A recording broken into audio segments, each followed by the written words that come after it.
Okay, I'll call the meeting to order at 7:04. Can we have a roll call, please? We can.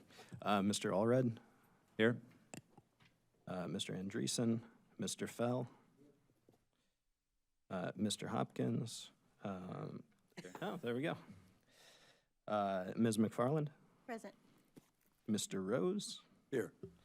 Ms. Sims, Here. and Ms. Yu. Here. All right, it looks like we have a quorum. Are there any changes to the agenda? There will be in a second, but before we get started with that, I would like to introduce our newest member, Bill Rose. Bill, I don't know if you want to say a few words or anything. I'm happy to serve, and I look forward to my tenure here. Okay, thank you. Okay, so yes, we do have some changes to the agenda. So since the new business, which is the Hope Village subdivision plat, since the PUD case is contingent upon that subdivision being done first, we would like to move that up ahead of the new public hearings. Also, since there might be folks in the audience who might want to speak about the subdivision plat, we'd like to move public input to before both of those. So it would go, if you're going down, it would go after unfinished business. We'd like to put public input. Then we would like to put new business, which is the subdivision, which is the preliminary and final plat cases. And then after that, it would be the new public hearings. Are you all following? Yes. Yes. Okay. So for everybody in the crowd, if you want to speak about the planned unit development case, you will have the time to do that during that public hearing. And if you want to speak about the subdivision plat or anything else germane to the Plan Commission, you will be able to do that during the public input section, and we will make that known when the time is right. Yeah, we'll review that when we get there. Yes. Okay, thank you. Approval of minutes from remind me what meeting was. That was, because I wasn't here for that one. September 7th. Oh, the September 7th meeting. Are there any motions or comments on the minutes from that last meeting? I'll move to approve the minutes. All right, so we have a motion by Mr. Fell. Is there a second? Second. Second by Ms. McFarland. So we'll do a voice vote. All those in favor say aye. Aye. Opposed? All right, that passes. Continued public hearings, we have none. Unfinished business, we have none, which brings us, with our change of the agenda, to our public input, audience participation. So this will be your opportunity for anyone in the audience who wishes to address the Plan Commission for 5 minutes, uninterrupted, on a topic of your choice, or in particular on the subdivision case tonight. If you have comments for the plan case related to the PUD, the planned unit development, we'd ask that you save that for the public input portion related to that case. So if anyone wishes.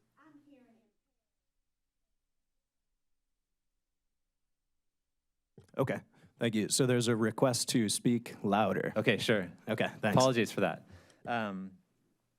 So is there anyone that wishes to address the Plan Commission about any topic that they would like, or about the subdivision case in particular?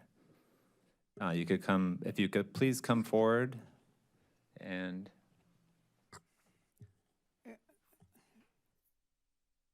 I'm trying to catch up with all this moved up stuff, but how can we have somebody speak to something that they haven't heard anything about yet? I know it's not a public hearing, but I'm assuming staff is going to present something on this topic. And if they're being asked to talk about this, Yeah, I understand what you're saying. I'm not prepared to listen to them. Yeah. So the reason for moving the public comment was as a courtesy. The planned unit development case is a public hearing that takes testimony, so there's a spot for public input.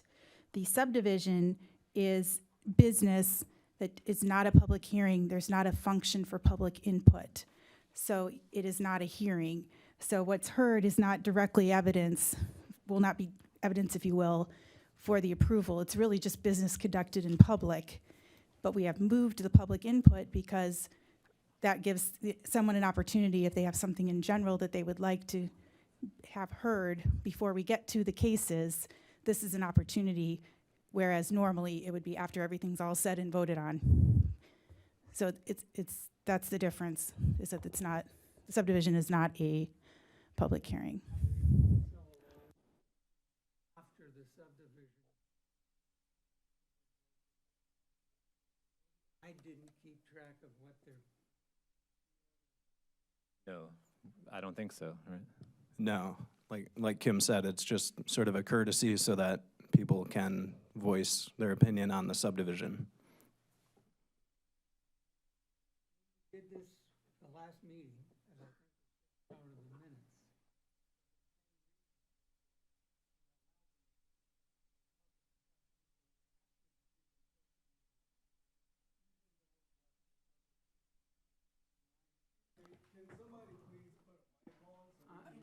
I.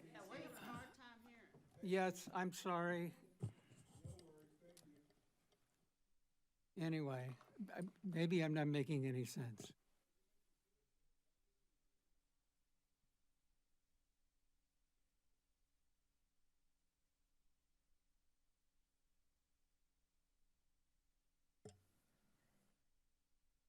So we're trying to sort out a procedural issue around when it might make most sense for public comment. Because public comment at this point, as it's aligned, is, I'm gonna let you guys explain the process, but is before we get sort of staff input. And so you would be responding before we've had a formal presentation. So he's just asking if there's a way to make your public comment more connected to the feedback that we're getting from the staff report. Because right now, there's public input that happens preceding that as a part of the process, because procedurally, what we're gonna vote on doesn't really require public input. I don't know if that made sense to everybody. Yeah, but just to be clear, that's for the subdivision plat only, which is basically a technical process, but you all will get a chance to speak about the planned unit development itself during the planned unit development case. I know it's confusing, but you will get to speak about the planned unit development. And this is about the subdivision plot, right? Correct. Correct. Yeah, there's two main items of business tonight. The first is to address the subdivision of the single parcel, and then once that is approved, assumingly, then to address the PUD.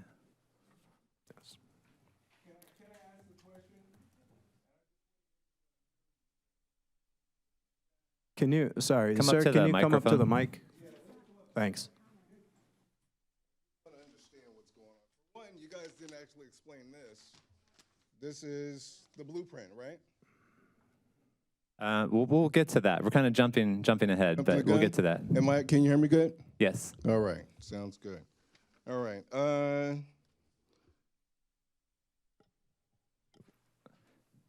If you have a question about the blueprint that you're looking I want at, to make sure that I'm understanding you clearly when you say that there's no public hearing on what you've already decided on, right? no, we haven't made a yet. decision yet. Right. So basically, the questions and answers and things that we have that we want to talk about, maybe some things that we want to change. Is that going to make a difference today? Absolutely, yes. Okay. So, for instance, and I'm just talking hypothetically, right? Sir, could you sign in to the sign-in sheet so that we can identify you in the minutes? Sure. It's Go ahead right and sign behind in. you.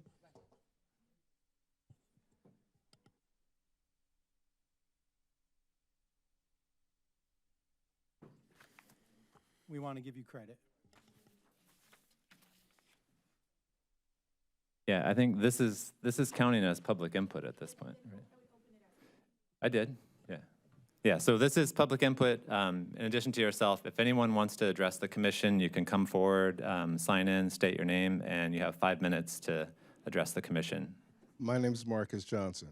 Welcome. Welcome. So I guess, like I said, my question is that because there's already been trucks and things already making plans for this whole village here,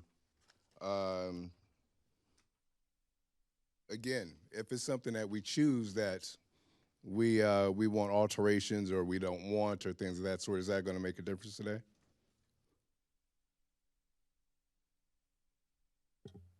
I'm sorry, we're trying to work on a procedural issue. Yes, you will have a chance to speak during the planned unit development case when that comes up. So today is a public hearing for that? Yes, correct. Okay. Yeah. All right, thank you. Thanks.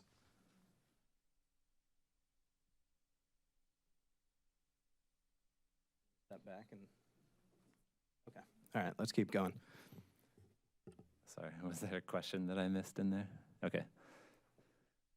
Okay, so is there anyone else that would like to address the commission as part of the public input on any topic of your choice, in addition to the subdivision case tonight? Again, for the PUD case, we'll hold those comments until we have a presentation about that case.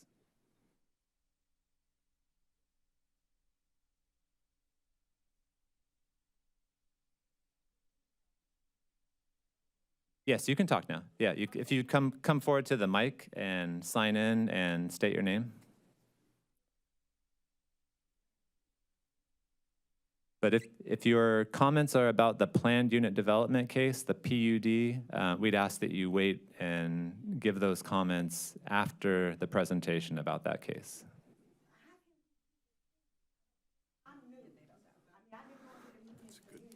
Good point.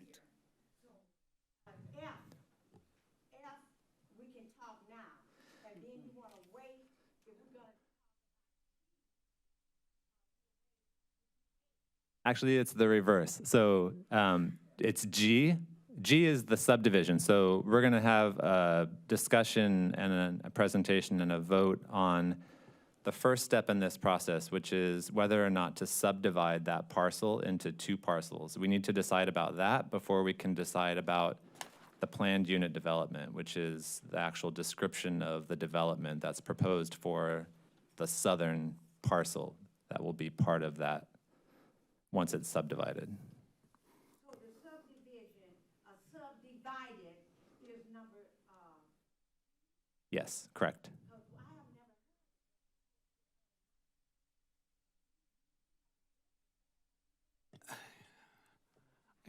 I, But then they saying it's the final? Right, sir? The subdivision, Yeah, the subdividing, so I don't wanna get mixed up with, so that's, right. but subdividing, the, this thing, yeah, is being subdivided now, is that what you're saying? The larger, right now, the location where this development is proposed to happen is a larger site, right? That larger site has to first be subdivided into 2 sites, 2 smaller parcels. And then one of those smaller parcels will be the location of the planned unit development. One of those would be F.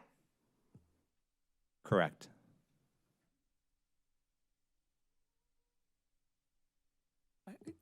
can I make a suggestion?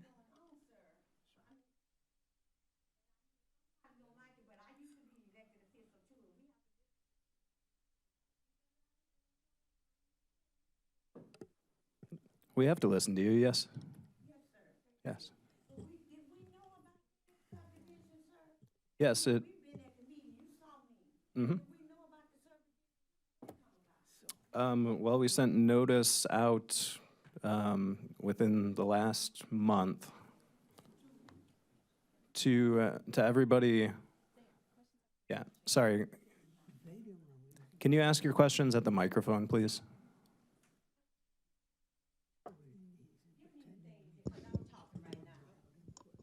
Okay, so can you hear y'all getting the notices?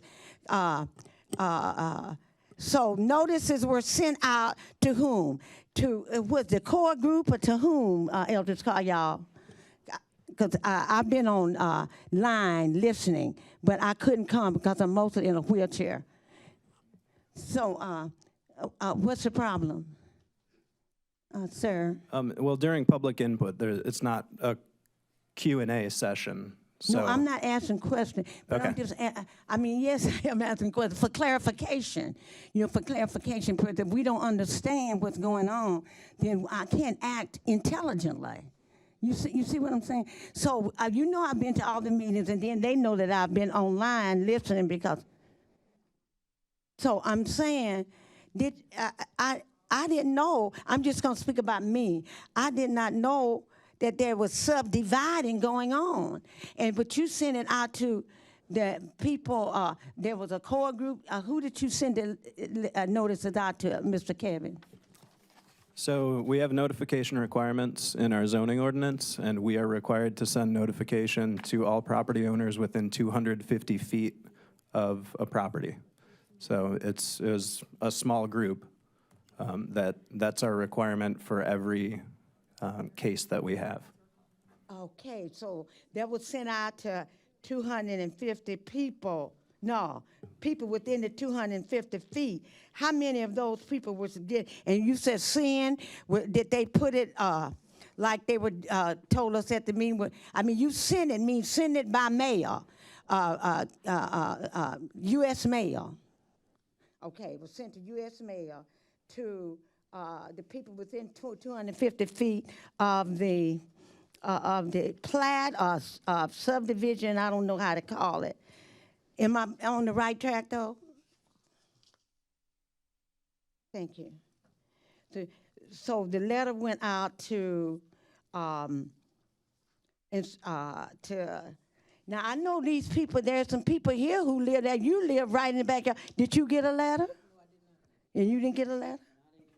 And if you didn't get a letter, these are the Okay, people that live. I'm going to make a suggestion. Yes, sir. Because it seems like there's We don't not a lot of information about the subdivision right now. So what I'm going to propose is that Yeah. we make another change to the agenda and do the presentation about the subdivision case first, and then we'll take some public input after that, and then we'll move on to the PUD case after that. So you'll have a chance to get some information about what this subdivision is about.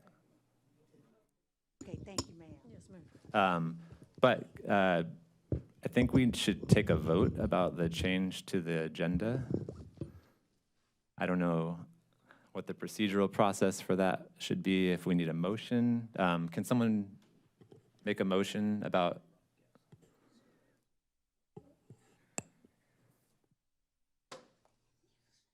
So we changed the agenda once without, how did it change from the? We're trying to make it more official this time.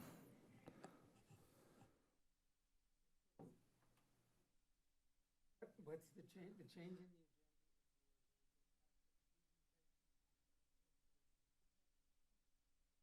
Yeah, the change in the agenda would be that we would have a presentation on plan case number 2479S23, which is the plan case about the subdivision. Then we'll take public input as part of the public hearing. No, we will take public input, not as part of the public hearing. Yeah, take public input after that case. Yes, but it is not a public hearing. Correct. Okay, just correcting, because you said public I meant, hearing. yeah. Okay, Sorry. So to clarify, it would be new business, public input, new public hearings. Correct. Okay. so moved. We have a second? Second. Okay. All those in favor, say aye. Aye. Aye. Any opposed? Okay. So, Kevin, thank you.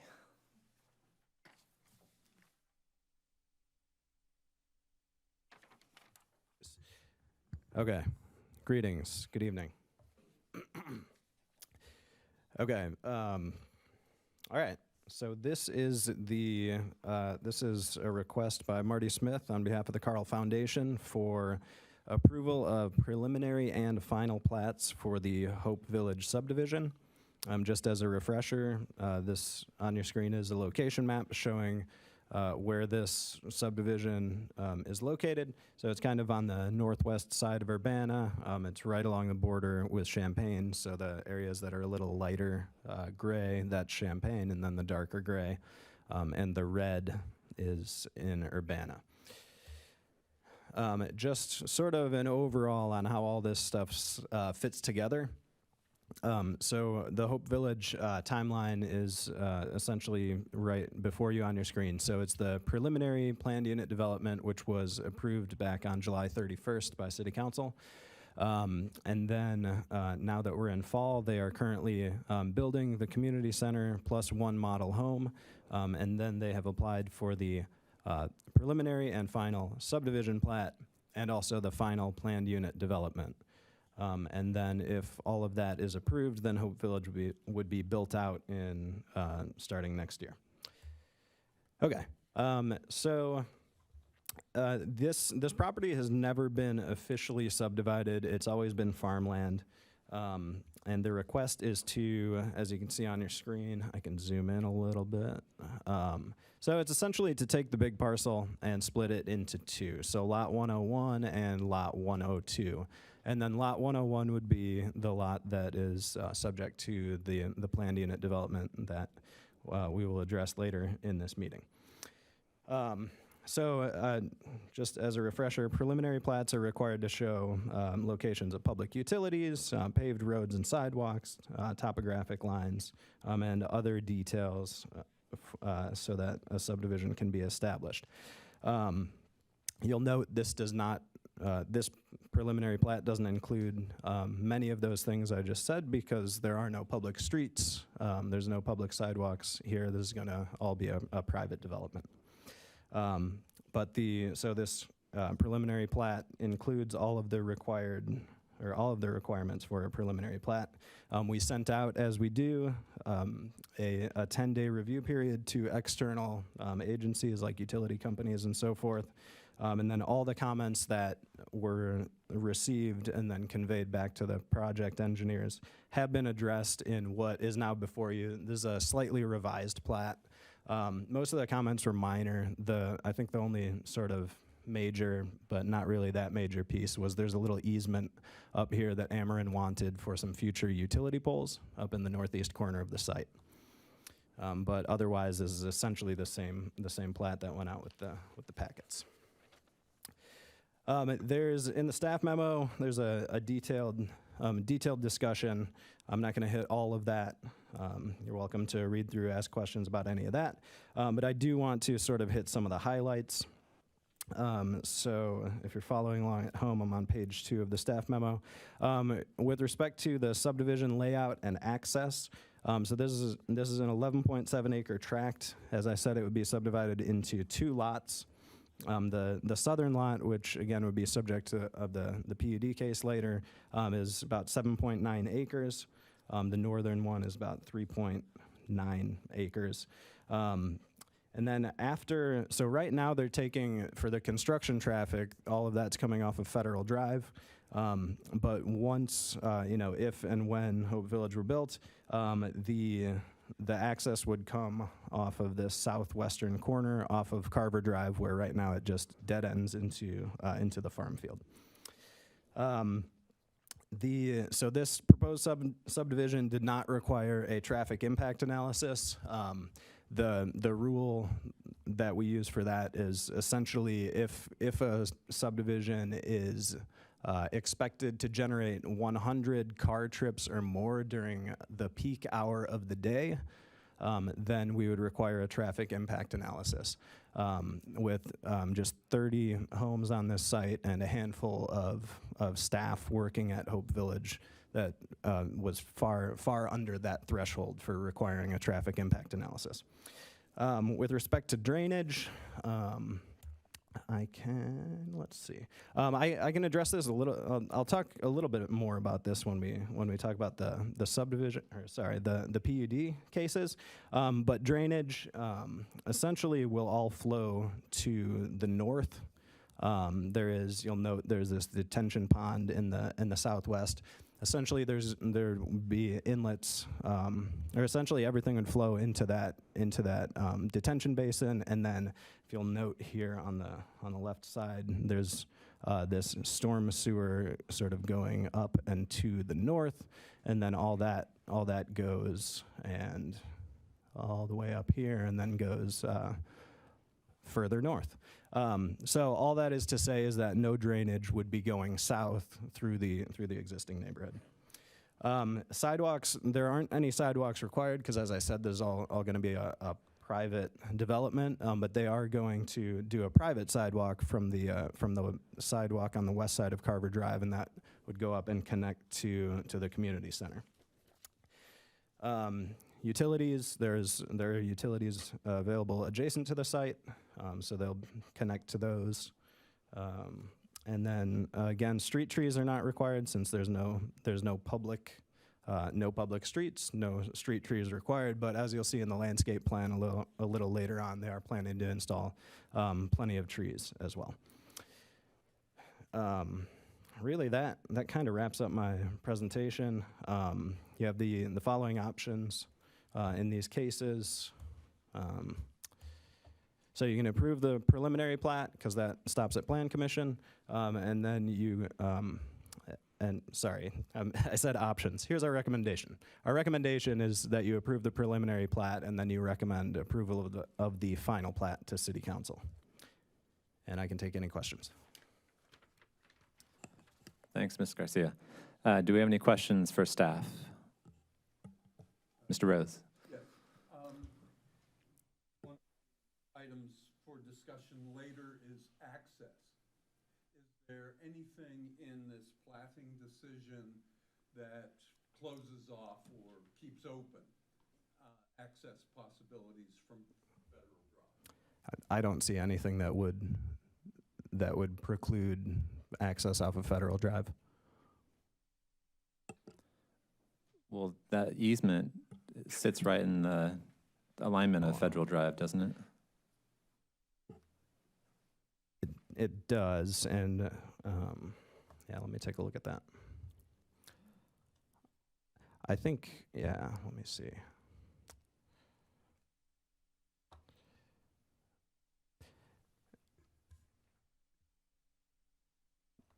Yeah, it does, and I'm not sure, maybe if the project engineer is here, I'm not sure if they are. Chad, could you come up here and sort of describe that easement?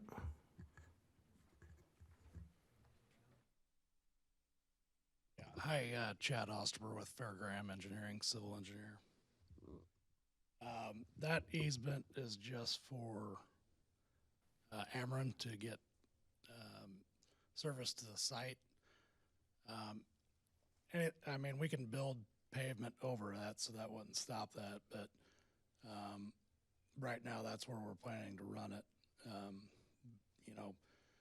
Theoretically, if Federal Drive was ever extended, we may have to relocate some utilities. But you're talking about right-of-way, addition of right-of-way at that point in time. But we don't currently have any intent to extend Federal Drive. Okay, thank you. Mr. Hopkins? So a couple of minor questions. So we got two outlots that are in Urbana without access. Can somebody explain that to me? I was the planner that processed that case several years ago, and I, for the life of me, cannot remember off the top of my head how all that worked. It was very odd. Well, because, yeah, you're talking these lots right here. I'm talking two little square lots in the jog on the south side. Yeah, these two right here. Outlots, and they are in the city of Urbana, then we got a problem with this subdivision, Kevin, Well, because they have no access. those outlots are owned by the property owners directly to the west. So those, So it's a long, deep lot split by the corporate okay, limit. and so Yeah, the and- only reason that it's designated an outlot is because the backyard is in Urbana and the front yard is in Champaign. correct. Correct. Lovely. Yes. And they're And not, that's- I'd love to see the taxes on those two parcels. That's why they're outlots. Well, and that's that's Okay, why they're They know, okay, but that answers my question. okay. All right, thanks. Now, it seems to me, at some point we have discussion. This is questions, right? I'm going to make that distinction. So questions. Why is this subdivision necessary for the PUD? I think it's necessary just so they establish the lot lines for the boundary of the PUD. I can't recall exactly why it wouldn't work as the full lot, but it's certainly cleaner to subdivide. Okay, but subdivision precludes modifications, additions, changes, multiple access, et cetera. So it seems to me that this is actually a decision about the PUD's potential configuration. And if it's unnecessary, I'd like to know that.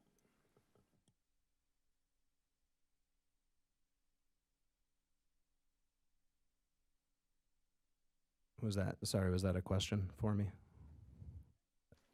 Yeah, I guess so.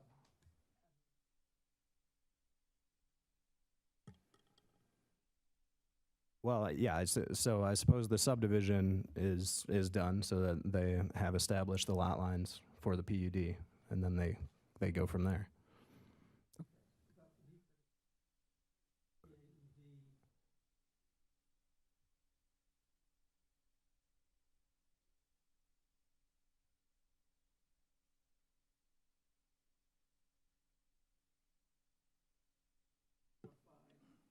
Lou, is your mic on?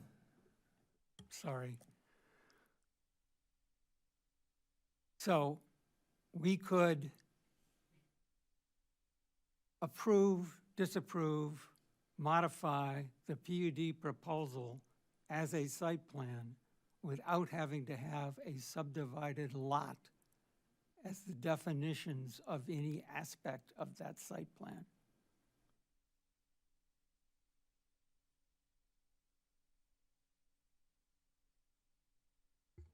Well, I will say what is before you is a proposal from an applicant for this subdivision. So I think you need to take it on its merits as a subdivision. And Okay.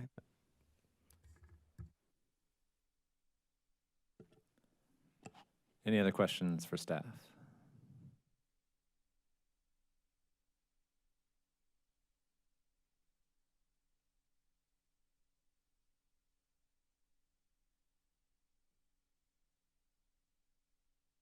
Did we want to have the applicant address the commission about this particular case, or not necessarily? I don't think so. Okay. I do have a question for the applicant, if that's appropriate. Namely the rationale, the reason why the applicant seeks this, this plat in two. I'm not sure if that's germane to the task at hand. Yeah.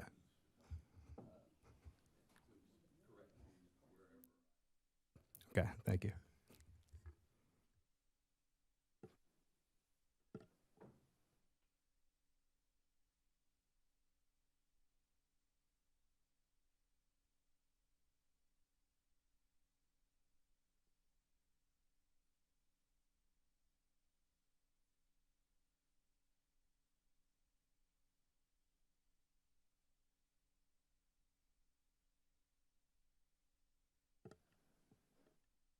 there more info coming, or should we move on to the public input?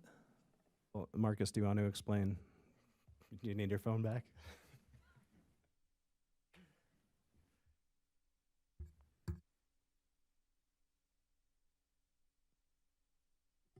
So the first answer is that it's reasonable for yes, for the parcel to match up with the proposed development.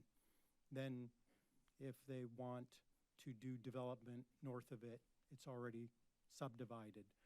The zoning ordinance it defines a planned unit development as a large integrated development adhering to a detailed site plan and located on a contiguous tract of land that may include a mixture of blah, blah, blah, blah, blah.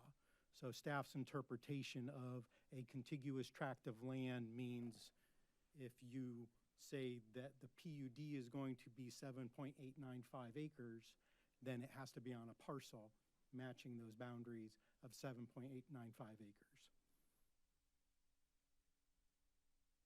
So that's why we shifted the subdivision item before the PUD so that a vote could be taken on creating the parcel so that the PUD would apply to that same bounded parcel.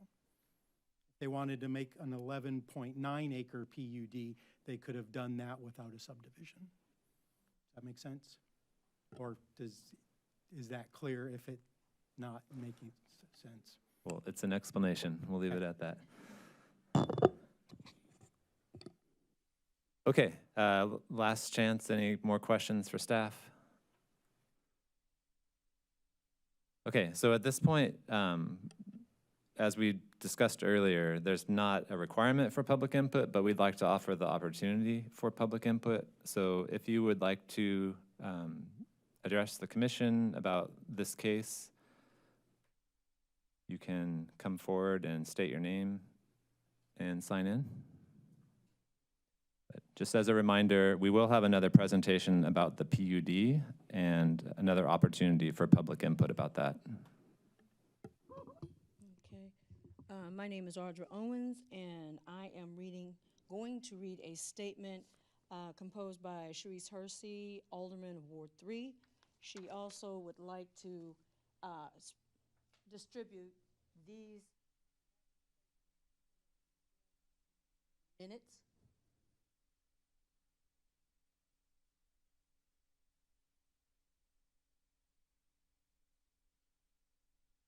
Okay, if you hear any pronouns, I, me, whatever, I'm speaking for Ms. Hersey. Okay, members of the Planning Commission, I am writing this memo to you today to ask the City of Urbana to reject the final plat plans for the building of Hope Village. Being a city alderman, I have had knowledge of this project since its inception and presentation from Carl, University of Illinois, and Champaign County health consumers. I was against the project early on, not because of the population they say they want to serve. Let me reiterate that, not because of the population that they say they want to serve, but because such fragile population is due better conditions. There are no amenities that far north that would or could benefit such a fragile community. The lead agency, which is Carl, would have known this if they had ever did any community outreach. On February 24th, 2023, Marty Smith, Claudia Linhoff, Carol Mitten, and Ms. Hersey met at the Silver Creek restaurant and discussed their plan. At that time, she asked again where they planned to build the community. Actually, she already knew due to the history, but she wanted to hear them say it and not bypass or deflect like they have done when asked that question during council meetings. They confirmed that it would be built in Ward 3 on the parcel that had been rezoned for a previous PUD that fell through in 2019. She stated her reasons why she thought it was a bad idea: the lack of essential services in the area, no banking services, no grocery store or pharmacy. However, there are services such as a funeral home, a Circle K, and a food bank somewhat nearby. She doesn't even think they were aware of Carver Park at the time, or they were keeping it close to the vest. At no time that she can recall was Carver Park discussed. She was honest and told them that she felt that she had to represent her community, and she knew that they would not care for the community being built there, mostly for the same reasons she stated. She suggested that they meet with the different pastors and their congregations to plead their case. The reports that she got from those that attended the community meeting and was what she expected. Many complained of the vague answers. Well, we're not sure. We're working on that. We can't give you that information, which I just witnessed when that gentleman over there was sitting there and he did not have answers, knowing he was coming to this and he was going to inform us of what was happening. Given that when they were asked pointed questions, this has been the modus operandi of all the agencies involved. It is Ms. Hersey's opinion, and probably the opinion of a lot of people here, that gaining access to Hope Village through Carver Park in Champaign was a card hidden up the sleeve. They have lied about many things in the hope of gaining support, and they have moved forward with their plan, which they have a right to do. However, they have also guaranteed the surrounding community will not be having potlucks or softball games or embracing Hope Village as they see it. Many in the community, including Ms. Hersey, feels that it is being forced upon Carver Park, the community directly south of the proposed site, because no one bothered to talk to the residents of that subdivision. And which was mentioned earlier, that letters were sent out, at least 250 of them, and if some folks are here who live in that area and did not receive those letters, then I have to assume that not 250 went out. Nor did anyone bother to talk to the city of Champaign. This community has been completely dismissed regarding the entrance point to Hope Village. The city of Urbana and their representatives has also been dismissive of the encroachment of this development through the Carver Park subdivision. There has been no effort to appease the residents of Carver Park either. If anything, the principal agency, Carl, doubled down on its plan to blow through Carver Park via Carver Drive. Ms. Hersey is requesting and suggesting that the developers not pick a fight with the residents of Carver Park and plan your entrance point on Federal Drive in Urbana. The planning application gives an address of 1799 Federal Drive. This project receives ARPA funds from the city of Urbana. The project can, in fact, be accessed from the correct address. It is the entry point right now for the construction equipment. Carver Drive might be more convenient, but it is not, let me stress this again, but it is not the address. I have observed, or Ms. Hersey has observed, the encroachment of Carl and University of Illinois in her ward for many, underscore, many years. This development is just one more.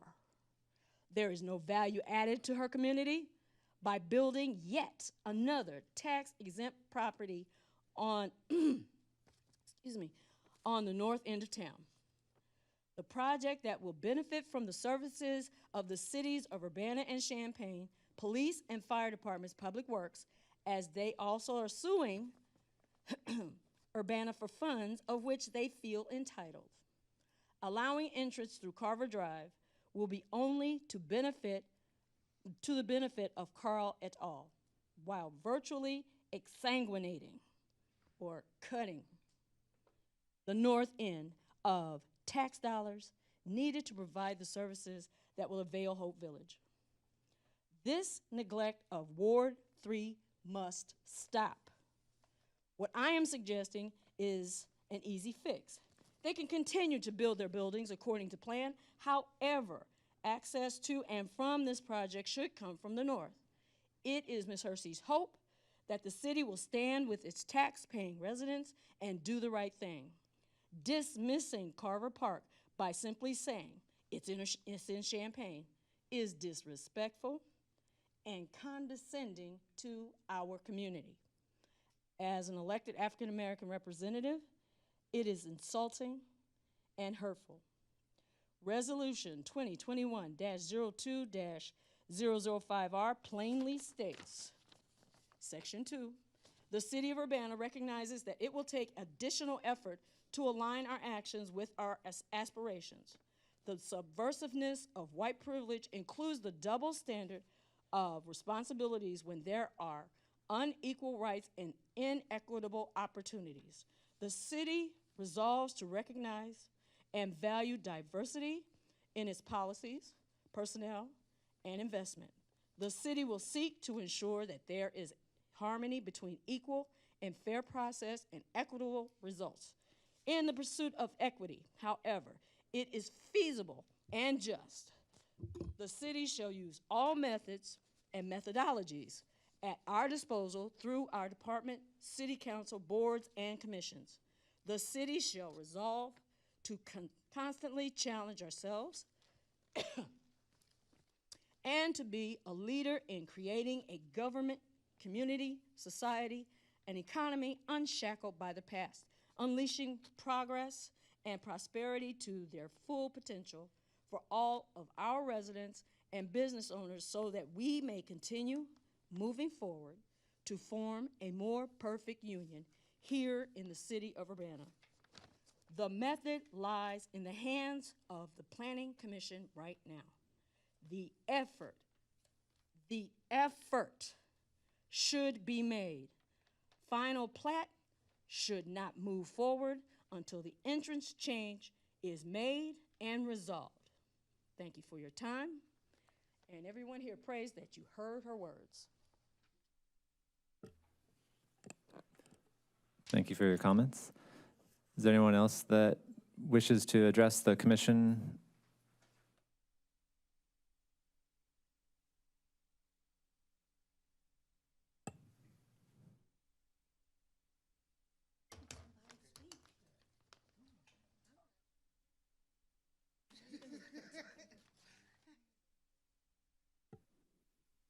My name is Robert Lewis, former council member for Ward 3. I've been working with the city of Champaign and the city of Urbana for a long time, especially on this project. Unfortunately, Mrs. Hersey was absolutely correct. There's not a whole lot I can add to that. My background is engineering. And as I reviewed the plans, I could see a lot of her analogies that she made, and the fact that I can support what she's talking about. I even tried to do a plan and flipped it for her so we could come into Federal Drive. You can do that. It's not a stretch. But there's significant elements within the concept of this plan when she said, you dismissed them, they absolutely did. The detention basin, which is just located off of Carver Drive on this plan, is 14 feet deep.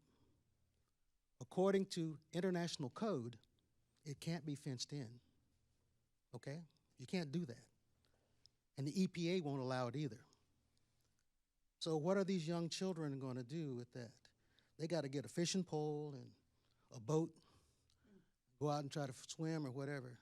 Something's going to happen here, and it's going to be a tragedy for the people of Carver Drive. One of the ladies came to the one of the proposal meetings, a dog and pony show about Hope Village, and she asked the question about emergency services. The goalposts have been changing on this project. since I saw it in the beginning. And when you look at people that are trying to raise a family, they're trying to keep their children asleep at night, and they've got emergencies coming in and out. This is one way in and one way out. Emergency vehicles were going to be there. Initially, they talked about people that would needed special services. Okay, cancer patients, indigent people.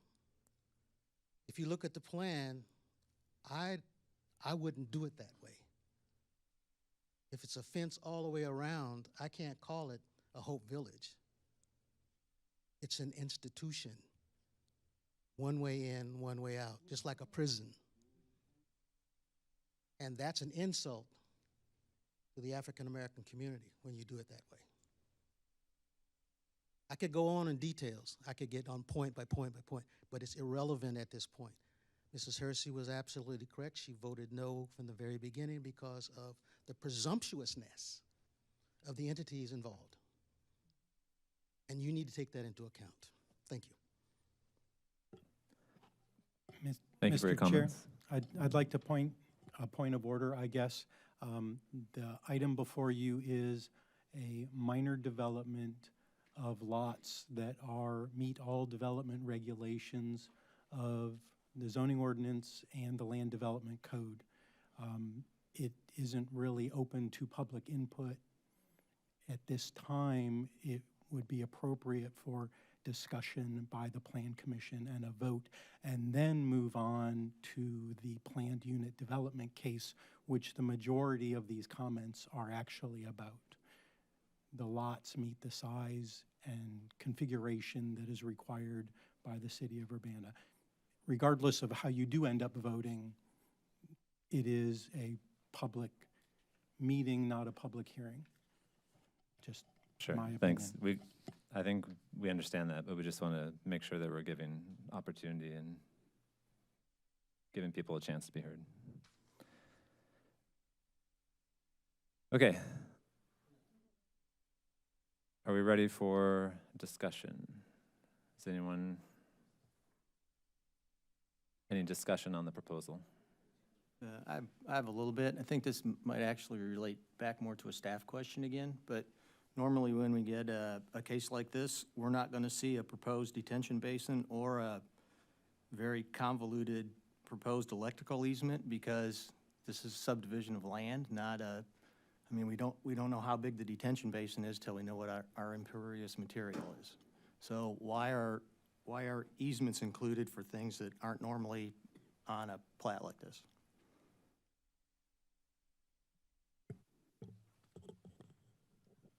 Which easements are you talking about? Well, there's the one I have in front of me is a proposed electrical easement centered on the proposed electrical that snakes a path through the middle of the site. And there's nothing on the site yet, so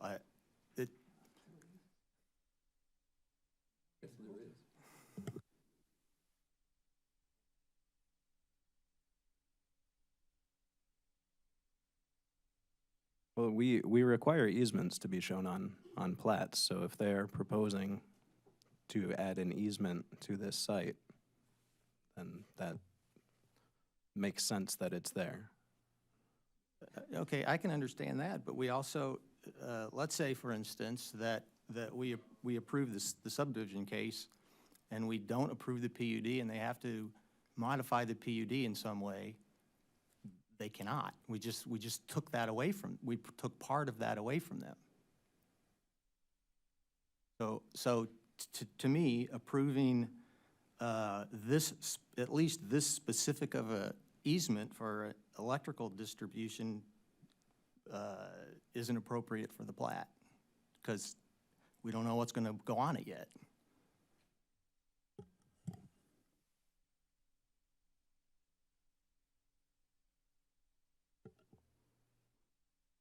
So we could make that as condition that it gets removed.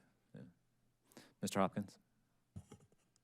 I am, at this point, unless I hear something different, going to oppose approval of this, because it is premature to create this subdivision without having addressed the significant concerns about the PUD, in particular access, and it then applies to most of the easements and infrastructure which is aligned with this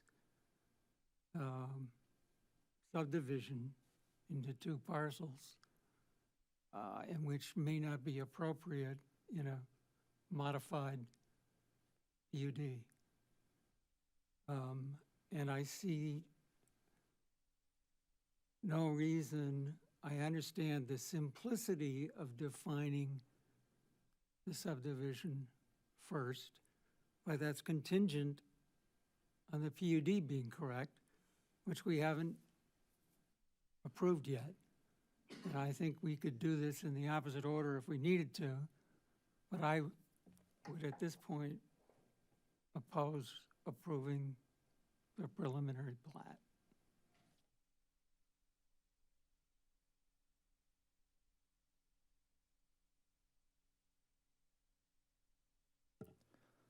Any other discussion from the commission?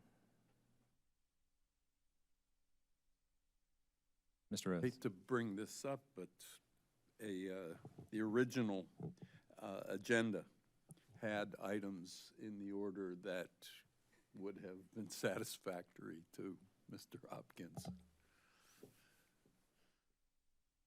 Ms. Sims? I'm just going to ask for clarification so that I'm following.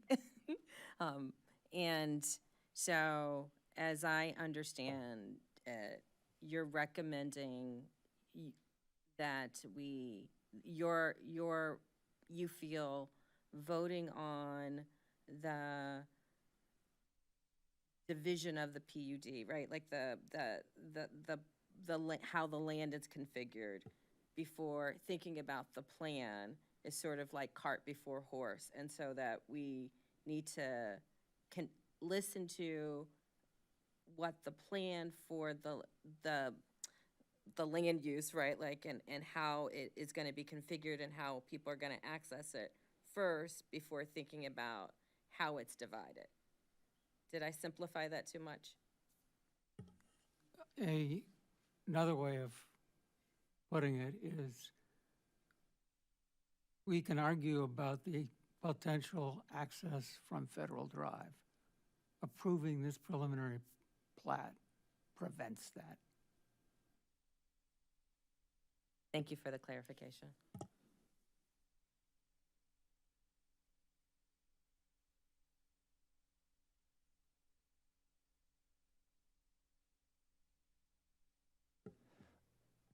Yes, we've moved into the portion of the meeting where we discuss this amongst the commission.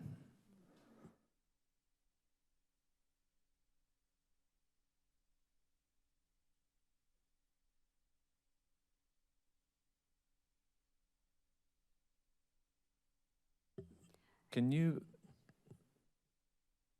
Mr. Garcia or Mr. Ricci, can you go over again the criteria that we should be using to evaluate whether or not this is approved or disapproved?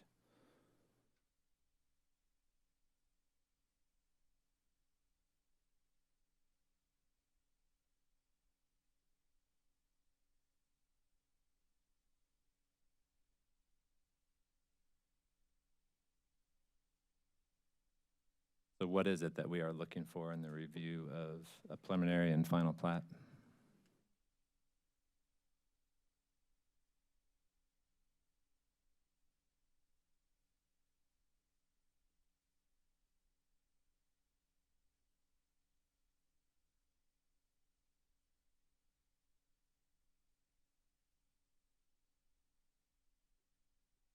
And could you clarify, I think you mentioned, Mr. Ricci, that it was a minor subdivision, but... That was my mistake. Okay. It's a major Yeah, development. that's what I thought. Due to the existing infrastructure on the site.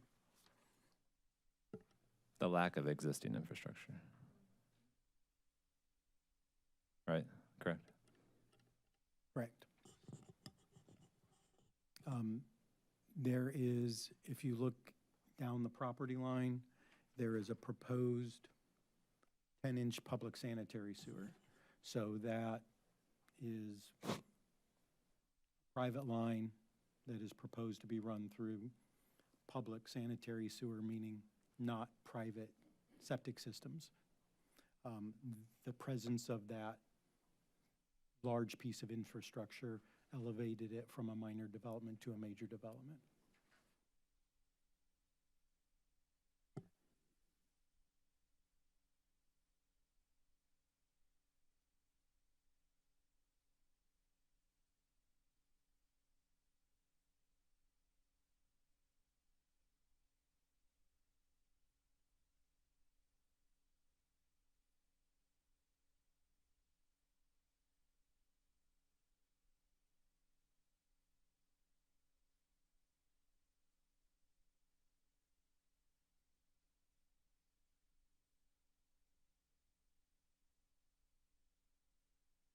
Sorry, we're going to pull up the manual of practice because all that content is in there. Okay, thank you. While we're doing that, I know there were a couple of letters that I had handed out to all of you, and I wonder if we should read those into the record as well. I'd be happy to do it. I don't have copies myself, so if somebody wants to pass them down here. I know one was from Eldris Carr and one was from Father James Ellison.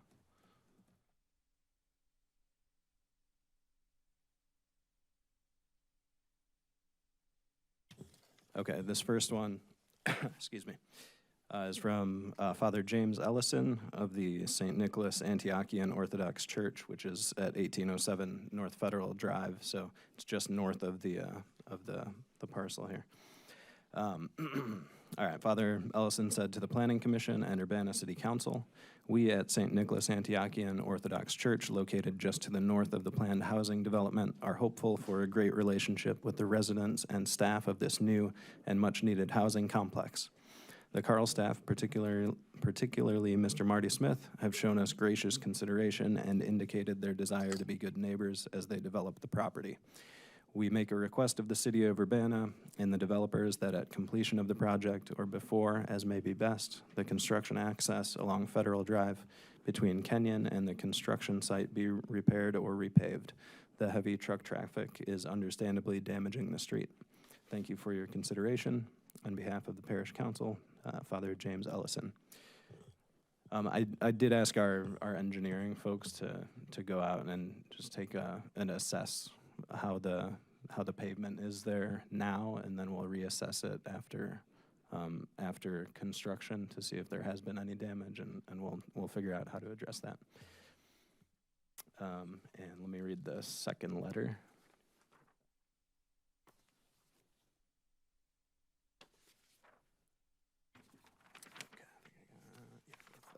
Okay, this one's a little, excuse me, this one's a little bit longer.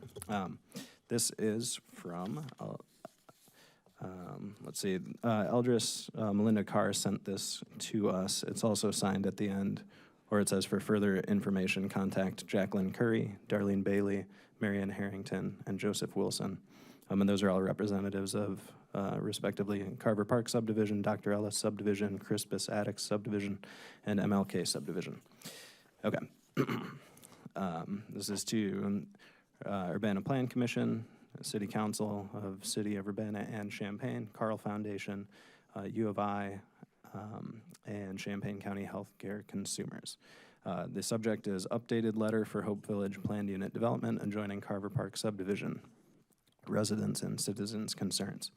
The purpose of this updated letter is to make known our position in the form of concerns and proposals on behalf of the residents of Carver Park, Crispus Attucks, Dr. Ellis, Martin Luther King subdivisions, and others in the surrounding community who are in opposition to the location of Hope Village. Although the construction of phase 1 of this development is underway, it is our fervent desire that it be stopped and not enter the final phase for reasons outlined in the following information. In the near future, we will be presenting to the Urbana City Clerk and the City of Urbana Council a petition with 40% of the owner lots within the defined area as required for a valid written protest in the zoning ordinance of the City of Urbana. and additional, let's see. And additional supporting content. This supporting content is in follow-up to Exhibit L, the Carver Park Neighborhood Association letter dated October 5th, 2023, page 21 of the staff report from Kevin Garcia, Principal Planner to the Urbana Plan Commission, and is posted on the city website at the URL for the Plan Commission meeting. The posted letter was initially shared at the Community Forum on October 5th, 2023 by Eldris Melinda Carr, who gave printed copies to Simon Rowell, Marty Smith of Carl Foundation, Claudia Lenhoff of Champaign County Healthcare Consumers, and Dr. Ashlyn Stillwell of the U of I. Debbie Roberts, president of the Carver Park Association, also shared this letter with City of Champaign Council and City of Urbana Council and mayors by email on October 6th. Today's updated letter is being shared with the Plan Commission in advance of the November 9th, 2023 public hearing. Main concerns: access through Carver Park, lack of attention to Carver Park infrastructure, public health, safety, and well-being, no environmental impact assessment with neighboring residents or the community, open transparency with community engagement, specific programs, and medical services to be used at this facility. What is the value added to the community? Proper notification process for all changes made in the future. All right. Access through Carver Park. Without conceding our position, we strongly propose that access be made to and from Federal Drive with no traffic coming through Carver Park subdivision. You will have the produce mobile unit and Carl Clinic, health bus, foot traffic, regular vehicles of staff, visitors, and residents, sanitary haulers, emergency vehicles, and delivery vehicles. Historically, congestion is stated as one of the reasons why the former Francis Nelson Health Center was relocated and renamed.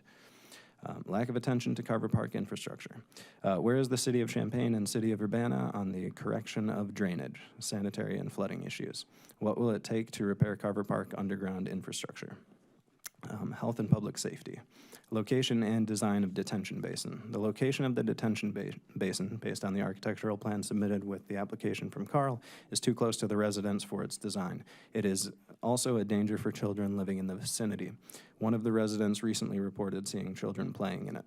According to the Manual of Practice 2023 edition, the City of Urbana Land Development Code, Chapter 23, Stormwater Holding Basin Standards, page 167, number 11, quote, fences surrounding wet bottom retention basins are prohibited.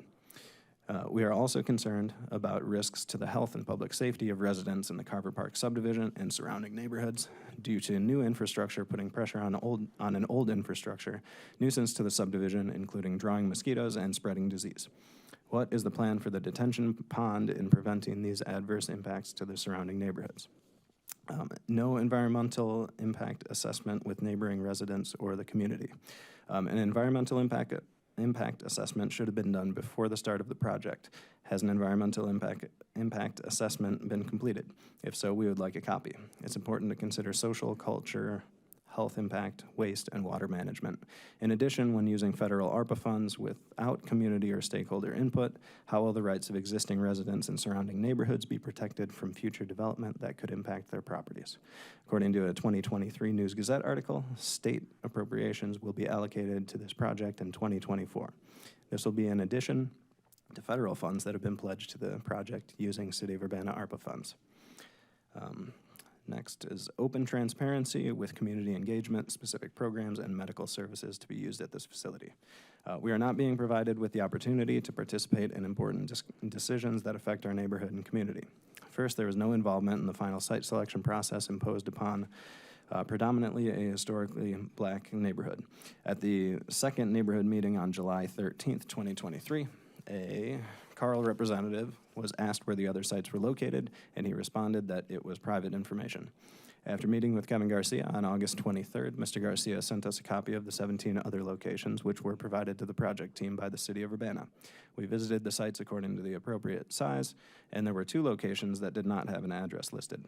On October 6th, after the additional neighborhood meeting, all site locations were published in the News Gazette article entitled, quote, "Neighbors continue to object to Hope Village project in North Urbana," end quote. The success of a project is important for the project manager to be transparent in making all information, plans, challenges, and concerns available. The city requires development projects to be reviewed by a design board, such as the Architectural Board of Review or the Historic Landmark Commission. This can trigger the only public notice that nearby residents and landowners ever receive of a project that will affect them. For those fortunate enough to be able to view plans in person at the City Planning Department, there's typically a small window of opportunity for the public to review once the agenda is released. This can last from 1 to 4 business days, depending on which design board hears their project. These plans are often only required to be made available in advance for the public for the initial concept review and for the project design approval. For virtually all other meetings that take place, new plans never seen before by anyone can be rolled out on a table during a meeting for review. This lack of transparency makes it difficult for the public to understand the impacts of projects, and it cripples their ability to effectively comment on them. We are very concerned about the criteria of the medical program. Who will the residents be, and how will they be chosen? Can we get these answers in writing? What other diagnoses are there other than cancer? Next section, what is the value added to the community? We need something to help support the area economically and raise capital. Will the surrounding neighborhood's property taxes increase? Next section, proper notification process for all changes made in the future. The notification process, including 27 letters to property owners and the additional neighborhood review, was insufficient with conflicting information. Requirements and distribution. For example, 2 addresses are duplicates, and 2 appear to be within the 300 feet parameter defined in the zoning ordinance based on the list and map provided by Kevin Garcia. Samir Evans, Rashid Robinson, Habitat and Second Private Lot, Leroy D, Habitat, were not on the list to receive notification. Some listings are names of deceased and some are in trusts, making it difficult to determine the homeowner without certified mailing or other mailing verification. According to ordinance number 2023-07-023, an ordinance approving a preliminary development plan for a planned unit development, plan case number 2476-PUD-23, passed by the City Council on July 31st, 2023. In section 1, page 2, number 2, the final site plan is responsive to the concerns of neighboring residents. On October 5th, the Hope Village Community Forum was announced with a sign posted near the entrance of Carver Park subdivision, and flyers were placed on doors a few days, short window of time, before the event. It was scheduled for 1 hour. This forum was required to represent the additional neighborhood review included in the final ordinance. First, there was no agenda, with the meeting being dominated by Hope Village, Inc. chairperson. This meeting went over the scheduled allotted hour by 15 minutes, which included their sales pitch for Hope Village, which drastically reduced our time for questions and answers, and this meeting was supposed to have been for the community. The community had to force their way into the meeting with just a few comments and no definitive answers to follow. Flyers were distributed instead of mailings to residents in Champaign and Urbana neighborhoods surrounding Carver Park. How can we verify that proper notification was given within 800 feet? According to the zoning ordinance, page 239, quote, the applicant shall work with planning staff to, 1, identify the location for the meeting, and 2, send notice to all addresses and property owners within 800 feet at least 10 days before the meeting, and 3, hold the meeting at least 7 days before the Plan Commission hearing. Summary. The final application submitted by Marty Smith on behalf of Carl Foundation does not fully address our significant concerns. We reserve the right to bring any further issues that have not been addressed in the application. And again, for further information, contact Jacqueline Curry, Darlene Bailey, Marianne Harrington, Joseph Wilson. Thanks.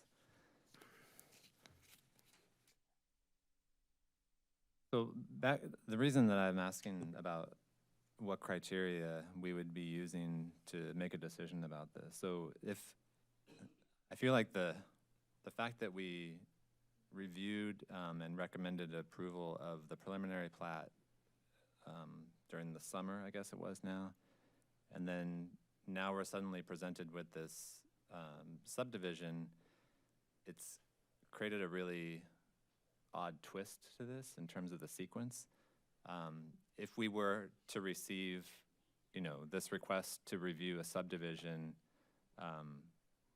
on its own, not knowing anything else about the project, would we have a reason to reject this? What would the criteria be for us to review whether or not it meets the requirements of the Land Division Code? Having said that, as Mr. Hopkins mentioned, we can't remove what we know, right? And so once this subdivision plat is approved, it forecloses certain options. And part of our conditional approval of the preliminary PUD back in the summer was that the site plan be revisited and that the site plan address and mitigate issues that the residents were raising. And it sounds like some of the significant concerns and issues that the residents have stem from this question of access. And if the subdivision plat is approved, then we are foreclosing the potential for that to be a way to mitigate concerns of the residents. So a point of clarification, a subdivision isn't necessarily permanent. Parcels and land get replatted fairly frequently. You'll see names of subdivisions called replat of Lot 102, of replat of this subdivision or that subdivision. Granted, it may be cumbersome to make a correction to a plat, but both things need to eventually be done. Because the zoning ordinance requires a PUD to line up with a parcel, some other person could argue and say, well, the PUD that you're proposing doesn't meet up with a parcel. So create the parcel, and then we will review the PUD that is going to go on that parcel.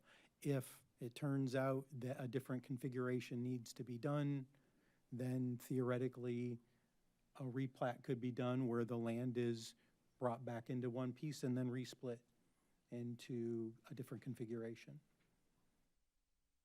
This is not the applicant's. I get that, a but staffer. I feel like there continues to be actions and steps taken that lock in future actions and decisions. I mean, I think there were objections raised about the idea of issuing building permits for the by right portion of this development, which has resulted in construction. And, you know, I was out there today and there's a retention pond hole, right? That there's never been an approved site plan beyond the two by right buildings. So I'm hesitant, I think, like Mr. Hopkins said, to recommend approving this, even though there's a way to back out of it. It just seems like the wrong course of action. Because, Mr. Hopkins. I want to disagree with what Mr. Ricci said. The ordinance does not require that a PUD be restricted precisely to a parcel. It says a contiguous piece of land. And the PUD approval or disapproval or modification could account for the entire piece of land. A PUD doesn't have to show all of the detail of development of a contiguous parcel in one approval. So I see no reason to approve this ahead of time. And I remain opposed to it. If we vote on it, I will oppose it. Yeah, I think I have to agree. I think there are examples of PUDs just to the east of this property that the development was not for the entire parcel and that we've amended the PUD later. So I think that's a correct interpretation. But irregardless, I'm not feeling comfortable. Mr. Fell? Yeah, I have a similar, I'll say conclusion, but for a different reason. To me, if we disregard the PUD, which is what we're theoretically supposed to do in this case, the parcel that they're subdividing could absolutely be utilized. It has 2 points of access. That's Carver Drive and the drive to the other side. However, if we approve this, they certainly can only build a certain amount of impervious surface area, and their proposed electrical route is locked in unless they want to come back and revise the plat, I suppose. And I have very little confidence that the PUD is going to go through without changes. So if we approve this, to me, that's fine. If I was the applicant, I would probably want to withdraw it because if we approve it,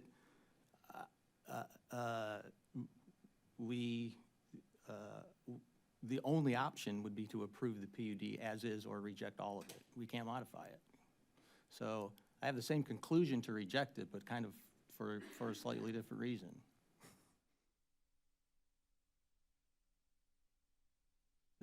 The applicant absolutely could modify the PUD on this parcel to obtain the objectives that I think that we're going to ask them to obtain. They could do that. It's a completely different site plan for them. But that's a different concern. That's not the concern in front of us right now. Right.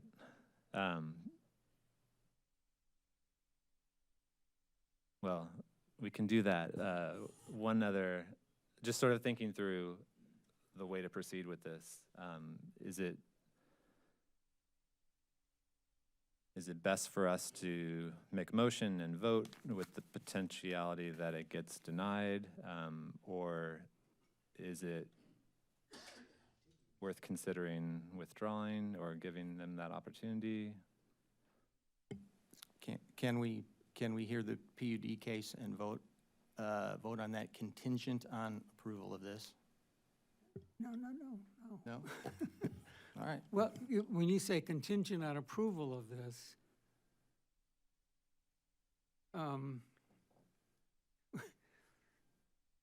if certain modifications to the PUD were made, then this would no longer be consistent, so it can't be contingent on approval of this. No, but we can hear the PUD case regardless, because the PUD can be created without a subdivided lot. That's what I'm arguing, yes. And if that's accepted, I would suggest that we either table this, or if we can't do that, vote it down and proceed. Can we ask the applicant what their rationale is for the subdivision, just to clarify? Okay. That was Mr. Hopkins' request earlier.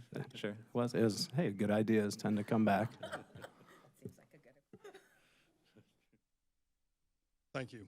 I actually got up to answer that question earlier, and then it wasn't appropriate to respond at that time, so I appreciate the opportunity. I'm Marty Smith with Carl Health.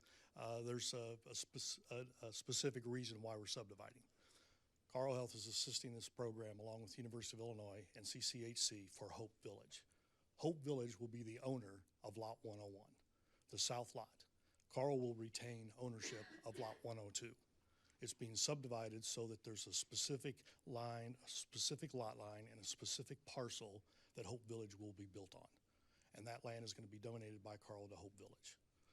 The remaining parcel will be undeveloped. Farmland will remain there for the unforeseeable future. And access to Lot 102 to the north will come in from Federal Drive. Access to Lot 101 for Hope Village will access from Carver Drive as it's proposed. Mr. Hopkins, thank you. I mean, that makes exactly the comment.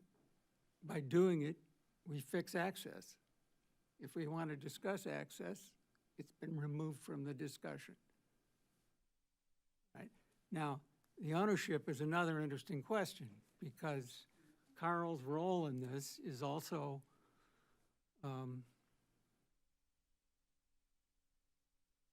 part of the community response, let me put it that way. And that Carl's ownership and donation of property can be dealt with later if this gets approved in some other fashion. But doing the PUD is not contingent on Carl's ownership of property.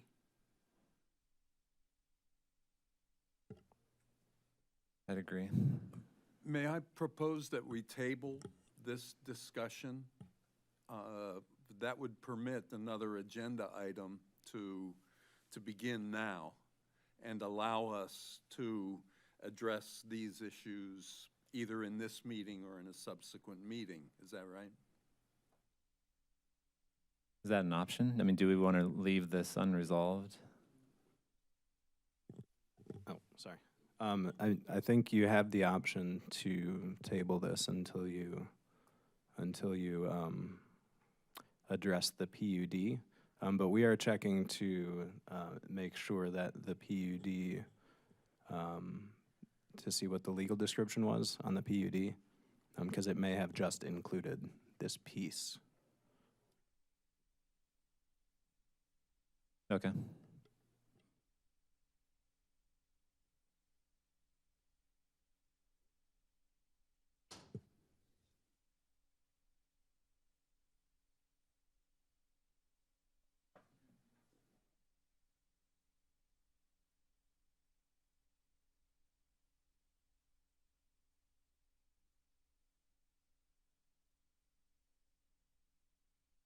Well, that would have been putting the cart before the horse, wouldn't it? Yeah, it probably would have been, and the way I Considering the recall original it, I mean, the way I agenda. recall it, we had two pieces described, and they had pins associated with them. So I believe that it was advertised for the whole thing because there are no pins for these as yet to be subdivided lots. But I just want to make sure before we go forward with an option to consider the PUD case first. Okay. Yeah, because Or that it actually is relevant, because the original agenda would have been the second item, so we would have considered the PUD not knowing the outcome of the subdivision.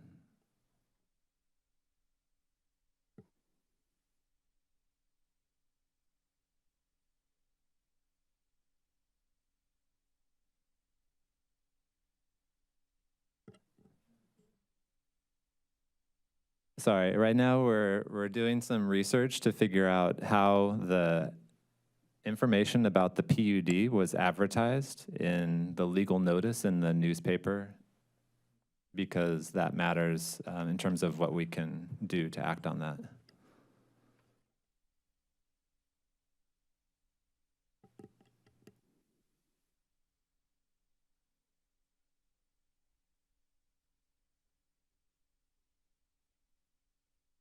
I don't have a problem with you moving it. Yeah, that's fine.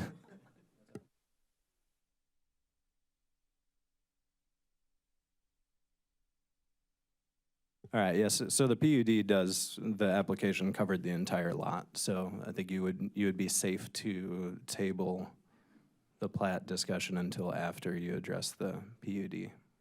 Okay, so do we need a motion to do that? Yes.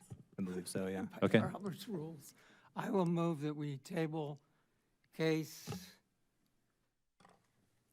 plan case number 2479S23 to an indeterminate time within or at a future within this meeting or at a future meeting. We have a motion by Mr. Hopkins. Do we have a second? I'll second that. Second by Mr. Fell. All those in favor say aye. Aye. Aye. Is voice vote okay for this? Okay. Any opposed? Okay. Give me a second here.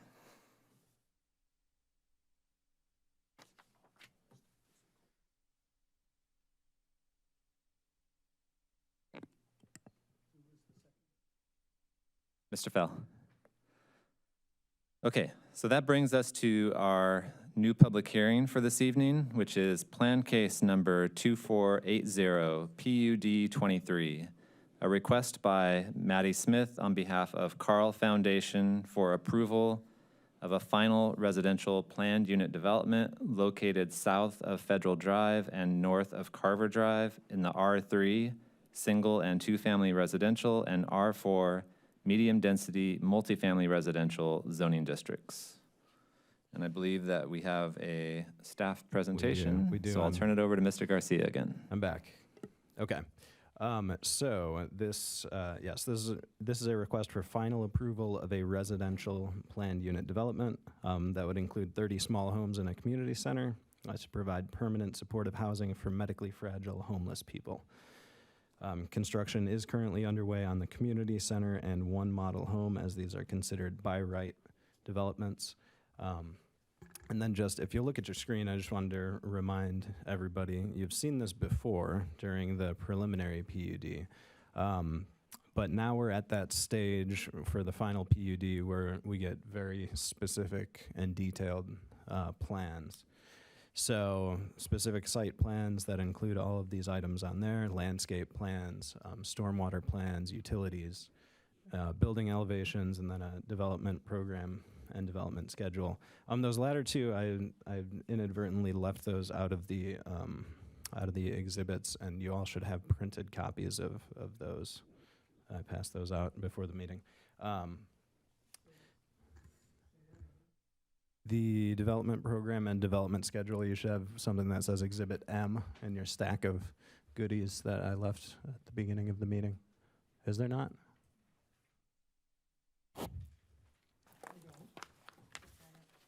Shenshi, you have one? Yeah. It's just one sheet. Yeah. Okay. Okay, so City Council approved the preliminary planned unit development for Hope Village on July 31st of this year. There were 3 conditions and 1 waiver. Again, that waiver was to waive all parking requirements for the site, so that's already been taken care of. And then the 3 conditions were slightly different than those recommended by Plan Commission, so I'll just read those here so we're all clear. Number 1 was that the final site plan is not constrained by the preliminary site plan. Number 2 is that the final site plan is responsive to the concerns of neighboring residents. And number 4 is that the applicant will hold an additional meeting with the public prior to submitting the final PUD application. There's more analysis or there's a staff analysis in Exhibit M attached to your staff report, but overall, we find that the applicant has met the intent of the conditions of the preliminary planned unit development approval.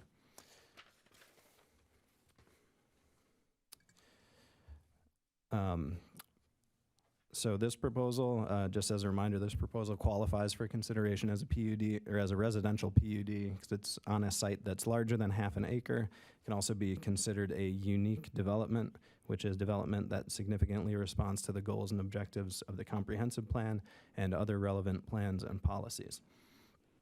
There are, on your staff memo, on page 2, there is a discussion on how the proposed PUD meets many of the goals and objectives of the comprehensive plan. They're pretty numerous. I'm not going to go through all those here, but see page 2 of your staff memo if you would like to see more. In addition, planned unit developments have to be reviewed for consistency with 9 general goals outlined in section 13(3)(c) of the zoning ordinance, and we find that the proposed development is generally consistent with goals 2, 3, 4, 5, 6, 7, and 8. And then section 13(3) of the zoning ordinance also lays out the criteria for approval for a planned unit development that the Plan Commission shall use to determine whether or not to approve a planned unit development. I'm not going to go through all those here. Again, those are in your staff memo. I did want to point out under item number 5 on page 5 that the proposed development is responsive to many of the relevant recommended design features identified in table 13(2) of the zoning ordinance. Those being just in general, the general site design, pedestrian connectivity, the parking areas, including parking landscaping, landscaping and screening, open space, architectural design, and signage. I'm going to cut to the chase, but then I'm going to go through site plans. But I'm going to just let you know that the staff recommendation is that you recommend approval of the final development plan to City Council with the condition that the final development plans be in general conformance with the attached site plans. So without further ado, I will go to those site plans. So you'll see the site plan is pretty similar to the site plan that you all saw during the preliminary planned unit development. And again, the condition that was placed on the in the ordinance did not require them to make significant changes to the site plan, but it did leave that option open for the designers. They opted not to make significant changes, and so here is the final site plan. So again, it's got a community center in the middle. It's got this sort of parking area with a little loop cul-de-sac at the end of it. There are 30 tiny homes. There's a series of walking paths and emergency access paths throughout the site.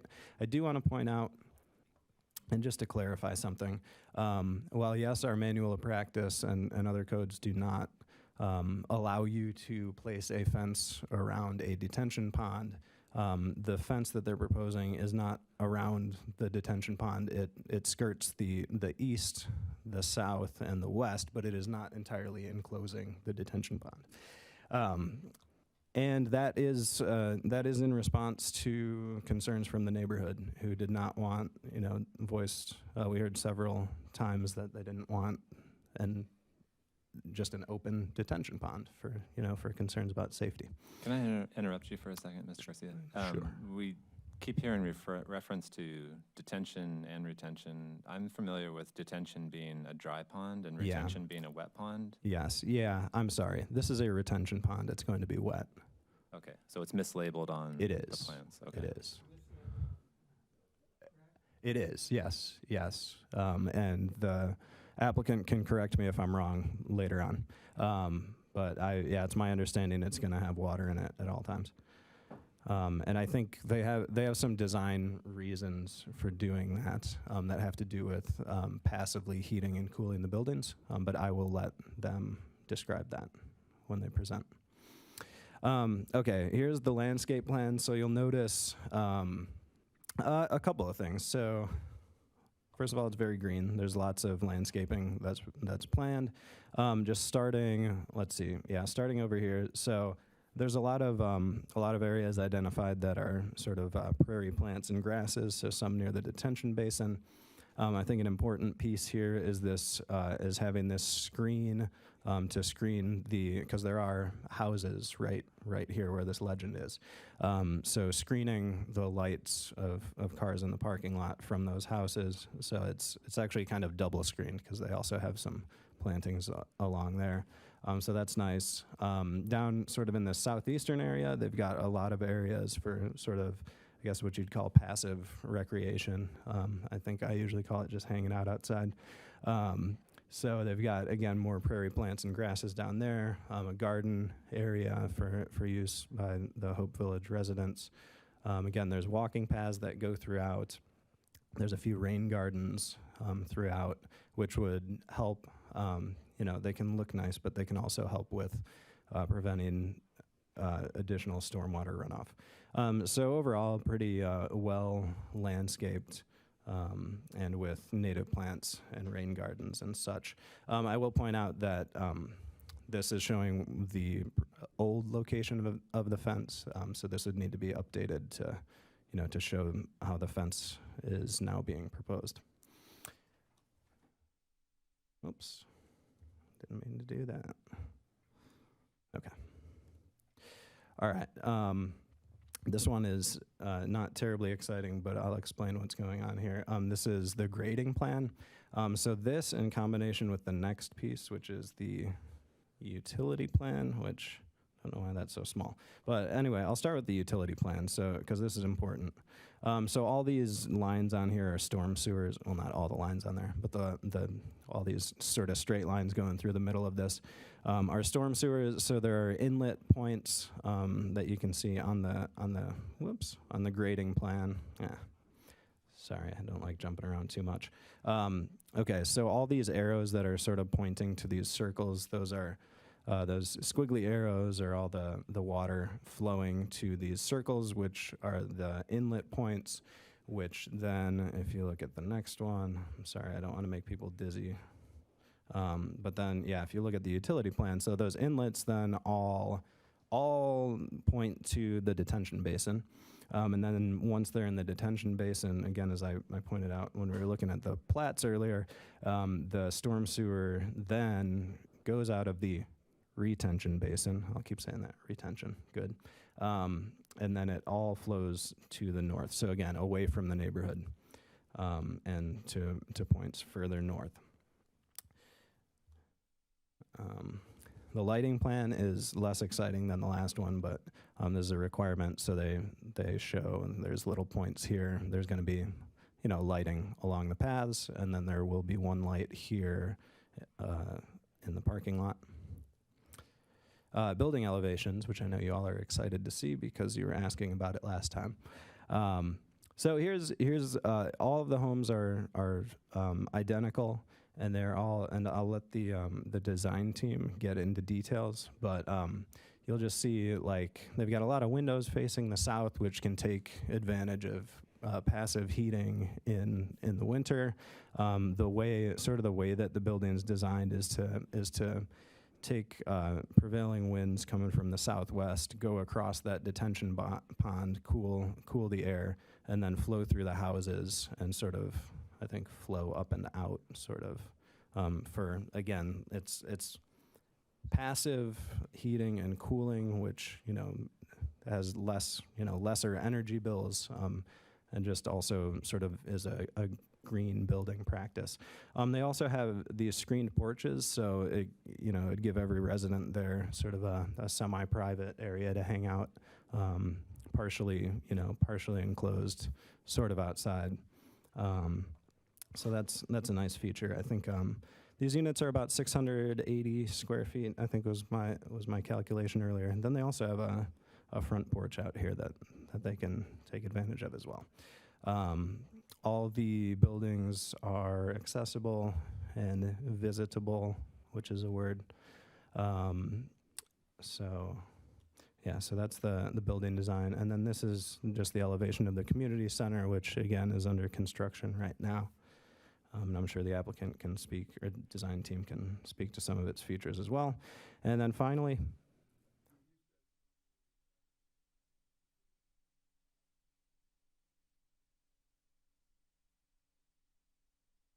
they are. I'll let the design team explain how all that works, but it's my understanding that you get air flowing across the water and it cools it, and then it flows through the houses and cools the houses as well. They are planning a monument sign, as we call these, which would be just inside the property. I could show you on the site plan if you're curious, but I think I might as well go do that. Yes, monument sign. So right here, so not too far on the property, but off of that entrance at Carver Drive. So that concludes my presentation. Again, we feel that this meets many of the, it really does meet the criteria that Plan Commission is supposed to use to make a determination for planned unit developments. So we recommend that you recommend approval of this to City Council. And I can take questions, and then I know the applicant is here to give a presentation as well. Thanks, Mr. Garcia. Any questions for staff? Ms. Sims. So can I have you go back to the beginning where you mentioned the criteria that we were supposed to, so we said that the final plan needed to take in community recommendations and concerns, and then there were like a couple other things. Can you reiterate those again? Yeah, so the Council's conditions, right? Yeah, That's what we're thinking. yeah. So the three conditions on that ordinance, and if you're following along at home, again, that's ordinance 2023-07-023. The three conditions were that the final site plan is not constrained by the preliminary site plan. The final site plan is responsive to the concerns of neighboring residents, and the applicant will hold an additional meeting with the public prior to submitting the final PUD application. And if I'm correct, you did have the meeting, but that's the thing that I could sort of check off. Yeah, they did hold a meeting. It was on Yep, that was the, October 5th, I believe. Yes. It was well attended. I think I counted about 40 members of the public there, and then Champaign city staff, Urbana city staff, project team, of course.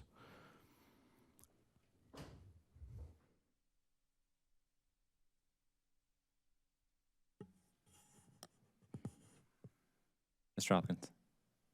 You mentioned Champaign City staff. Has there been any explicit coordination on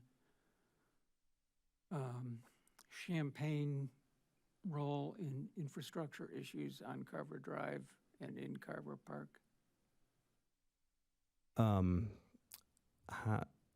Can you I guess explain more of what you mean by, did you say coordinated?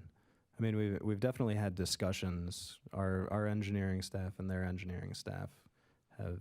So has there been any explicit proposal or consideration of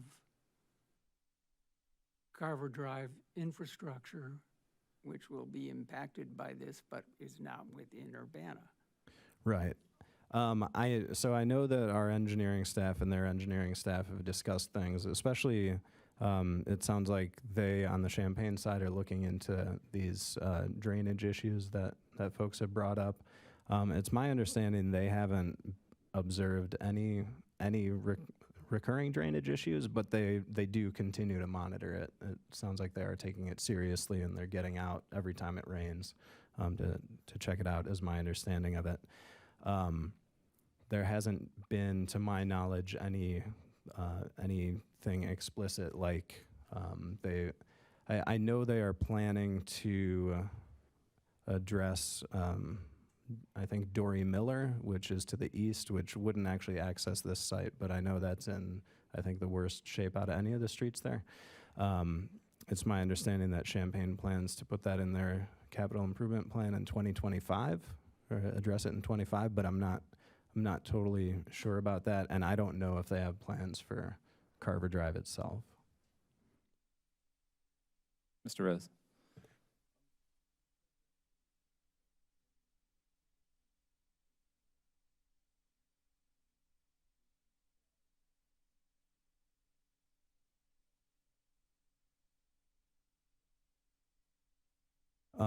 I'll let the design team handle that, but again, I think it deals with the prevailing winds and how they wanted to take advantage of that.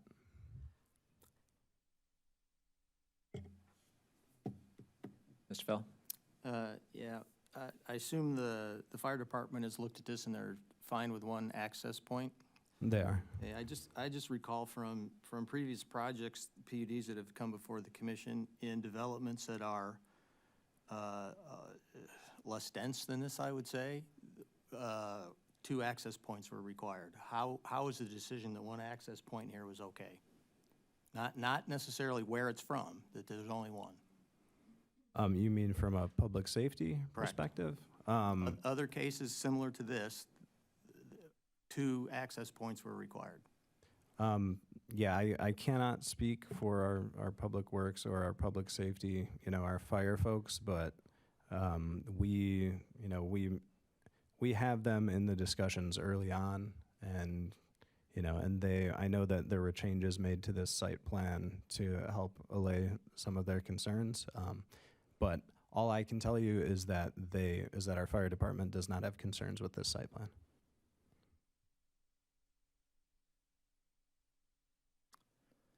In Exhibit M in the staff memo, this is the staff analysis of how the proposal responds to the criteria or the conditions that were set by council. Mm-hmm. Condition number 2 are the issues that are raised and analyzed there, are those conditions that came from the most recent public meeting?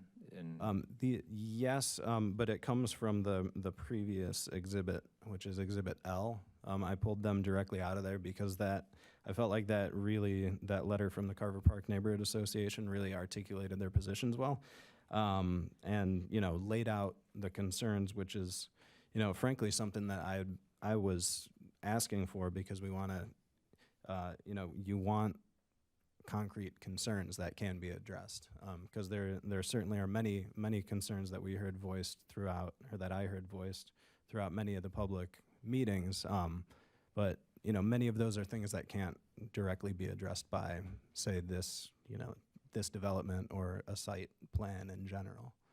Okay, but those concerns you're saying are good or representative of the concerns that were raised at the They are, developers, yeah. the applicants meeting that they held. Okay.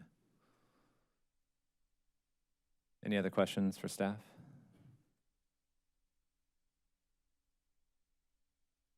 All right, thanks, Ms. Garcia. Thank you. Okay, so I'll briefly go over the rules for a public hearing. The petitioner or the applicant will first address the commission if they want to, and we may have some questions for them. Then anyone in favor will be allowed to address the commission, followed by anyone opposed.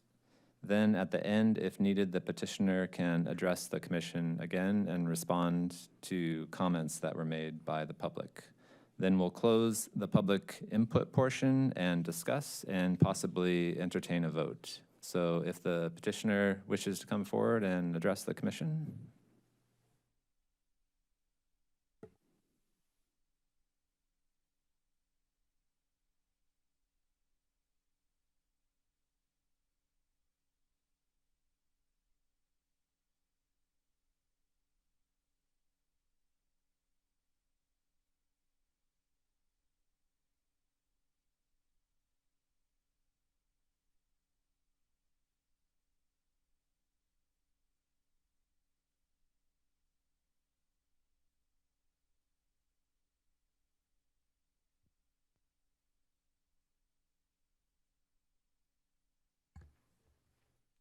Well said. Okay, thank you. Yes, welcome. Again, I'm Marty Smith with Carl Health, one of the collaborative partners in the project with Hope Village. I think if I could just for a brief minute, let's talk about how we got here and the involvement of this project in this process. And so again, we're here tonight as the next step of the approval process for Hope Village. The Hope Village was initiated from Claudia Lenhoff and her team at Champaign County Healthcare Consumers, CCHCC. In their service with individuals experiencing chronic homelessness, they witnessed heartbreaking examples within a specific population. These individuals are medically fragile and are hard to house, as they do not do well in group settings or transitional housing. So in response, Hope Village will offer permanent supportive housing with intense wraparound casework.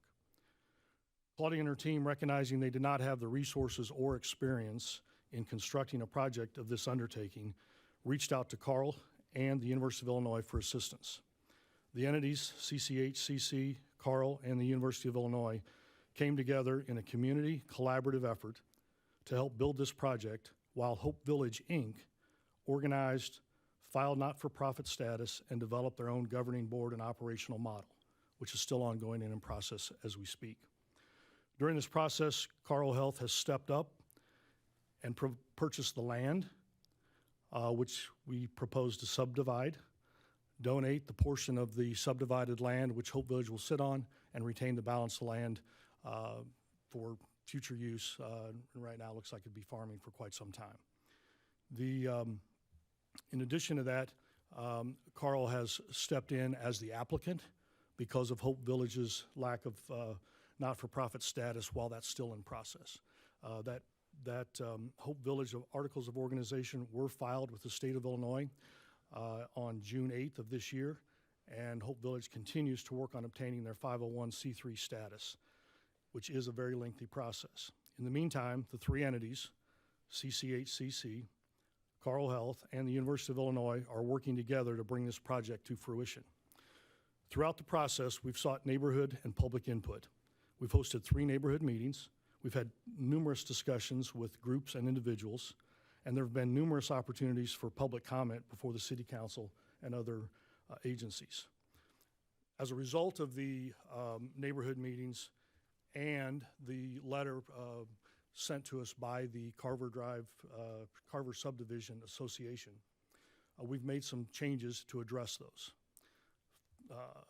To begin with, the traffic, all Hope Village resident and visitor parking will be contained on site. There'll be no parking from Hope Village on Carver Drive. Traffic assessment, amount of traffic is continuing to be a point. We did obtain a traffic assessment from Clark Dietz. And here's an excerpt from that assessment. The proposed development includes one community center, approximately 5,000 square feet, and 30 single occupancy residential units, approximately 475 square feet each. The community center is anticipated to have 8 to 10 employees and a parking lot with a maximum capacity of 17 spaces. The residential units are designed for occupants without vehicles, but up to 5 resident vehicles are included in the calculations. Based on this information and an analysis utilizing the Institute of Transportation Engineers Manual, the proposed development is anticipated to add 15 vehicle trips to Carver Drive during morning and evening peak hours. So very minimal increased traffic impact with this project. The next item of concern was drainage. Hope Village stormwater and sewer discharge, as you'll see in the design when the team goes through the presentation, everything runs north. The grading of the site all slopes to the north, ensuring no additional drainage issues to the neighborhood, and we are not tapping into the existing infrastructure of the neighborhood other than the public water line, which has access out on Carver Drive. All other storm sewer, sanitary sewer work, as you'll see in the presentation on the site work, does not connect to Carver Drive and all flows away to the north. The retention pond,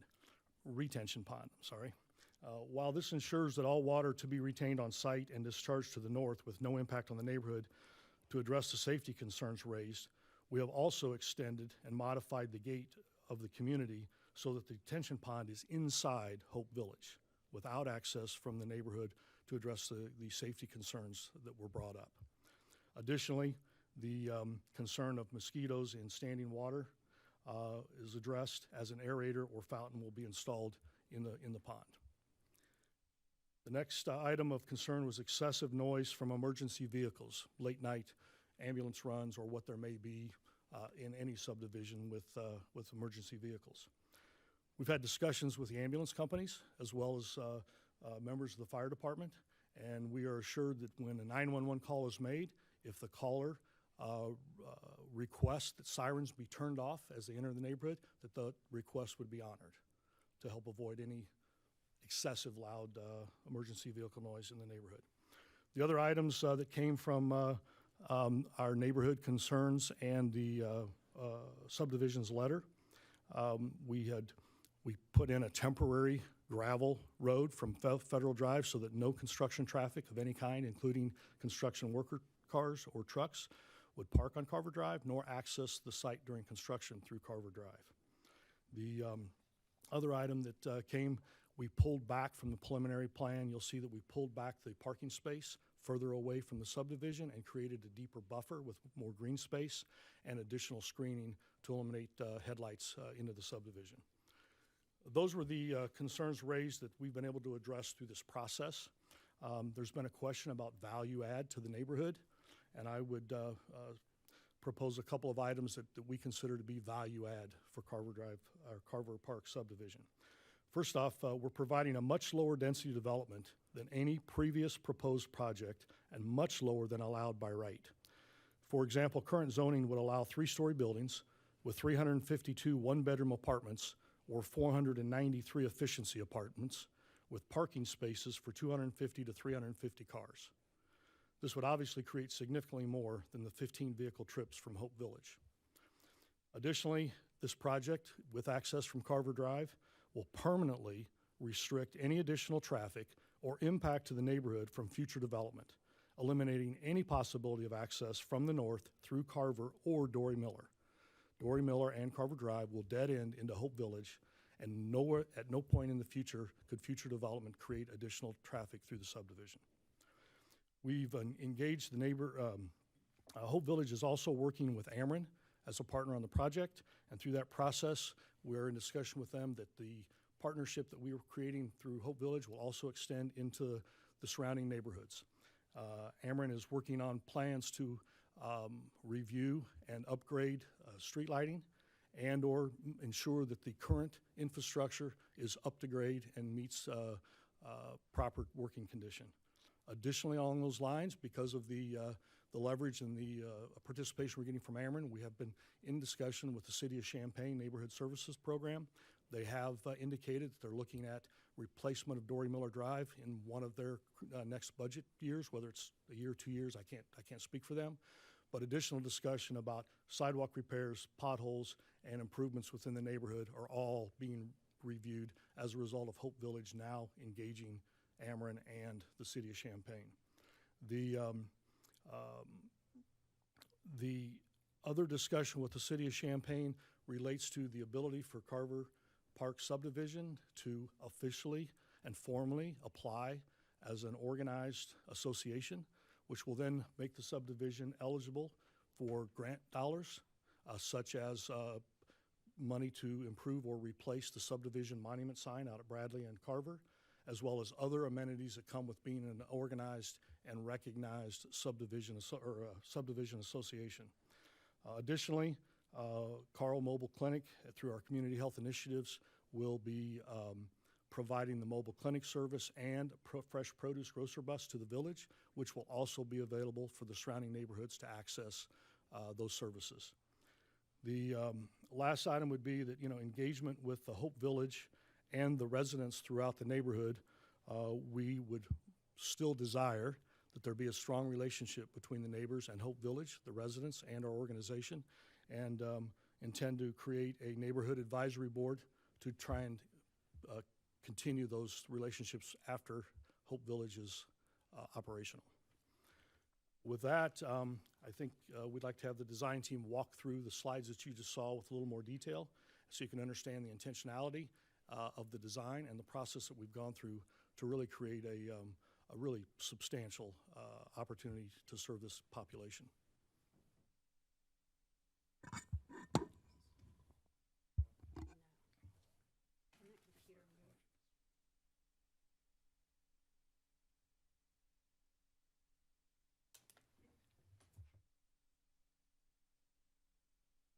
Okay, my name's Brian Kessler. I'm with Architectural Expressions in Champaign.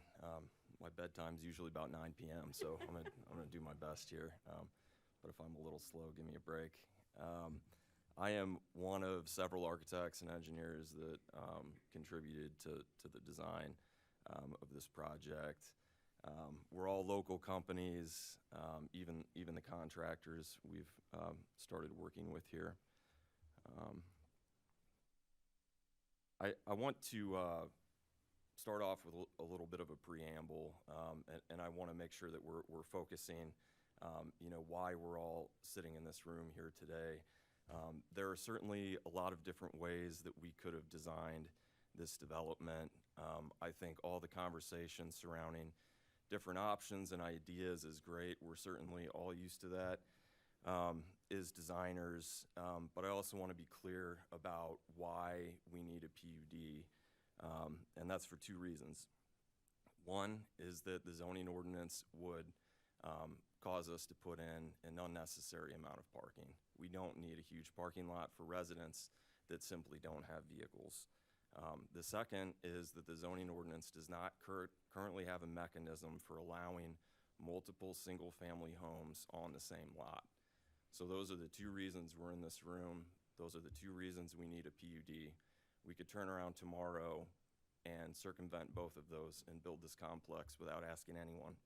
And I don't mean for that to sound insensitive. I just really want to focus the conversation on why we're here for the PUD.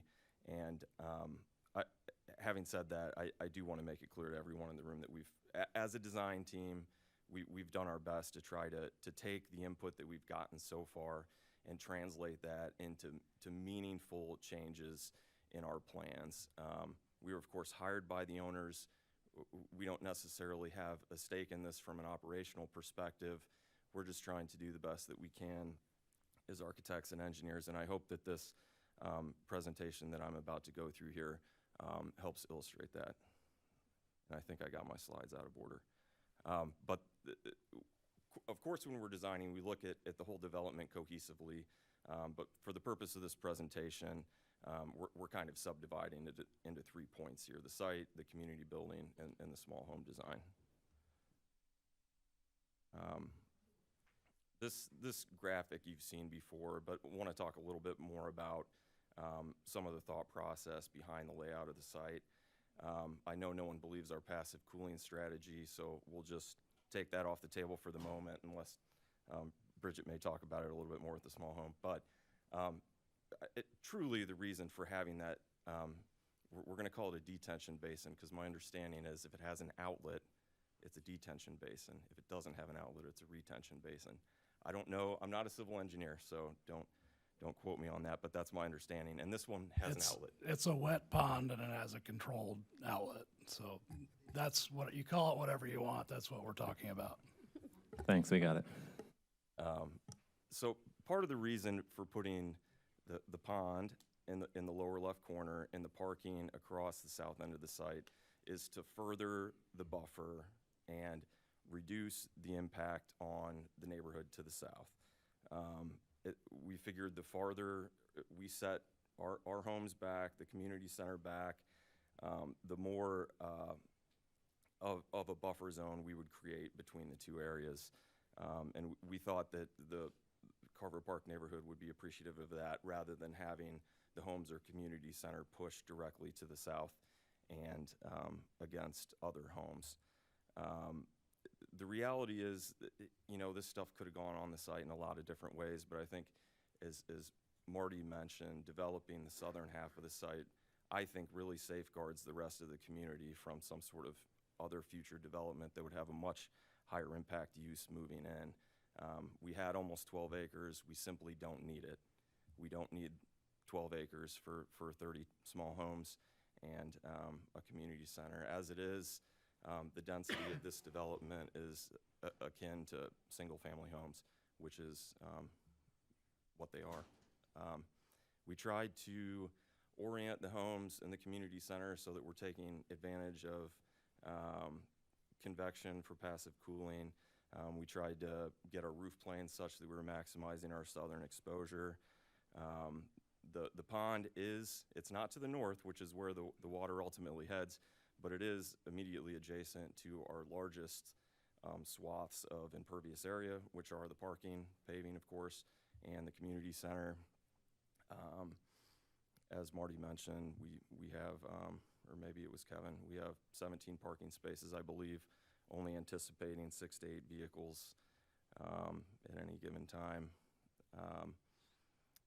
I think the water easement that was at one time running through the site has since been vacated, but I know that's come up a few times also. Just wanted to be clear about that. The next series of diagrams depict where various utilities are going. So in this one, we're showing the sanitary sewer, which is collected, runs to the north, and then exits the site to the east. The storm sewer is collected, runs through the pond, exits to the north, so it doesn't create any adverse impact on the neighborhood to the south. The water line is pulled from the south and has been tied in already. Power is fed from the north from an Ameren transformer and runs along the east. And this is just a network of all the utilities combined, and I don't know how many people can actually see this on their screens, but this is a rendering of the entrance of Hope Village. So on the left, you see where we have our ornamental fencing that is going to go around 3 sides of the pond. On the right is our parking area and the community center, and then you see a few of the small homes in the background. This is a floor plan for the community building. On the bottom portion, we have case manager offices and a site manager office, so that's 6 offices in total. We have an executive director office, some staff support space, and then across the top are resident services. So they have a little store where they can get basic supplies that they may need in their small home. So you know, if you need toiletries or snacks or something like that, those items are available on site. There's a security office and a laundry room, and then the large room on the lower right is a community space. So it's for resident gatherings or community gatherings. It has a teaching kitchen in it where residents can learn how to make their own food and cook. In terms of the overall design of the community building, we did try to take some sustainable aspects in mind, although they're not as extensive as what we did in the small homes. We tried to offer as many amenities as we possibly could for residents and for the neighboring community. This is a rendering of the outside of the community center. We tried to use generally high-quality materials. We're not using vinyl siding. It's all engineered siding. We've got various different colors. We've kind of tried to create an aesthetically pleasing building with a little bit more of a modern edge, but one that would also fit in nicely in a residential area. It also sort of mimics the architecture and design of the small homes. And speaking of those, Bridget is going to take over.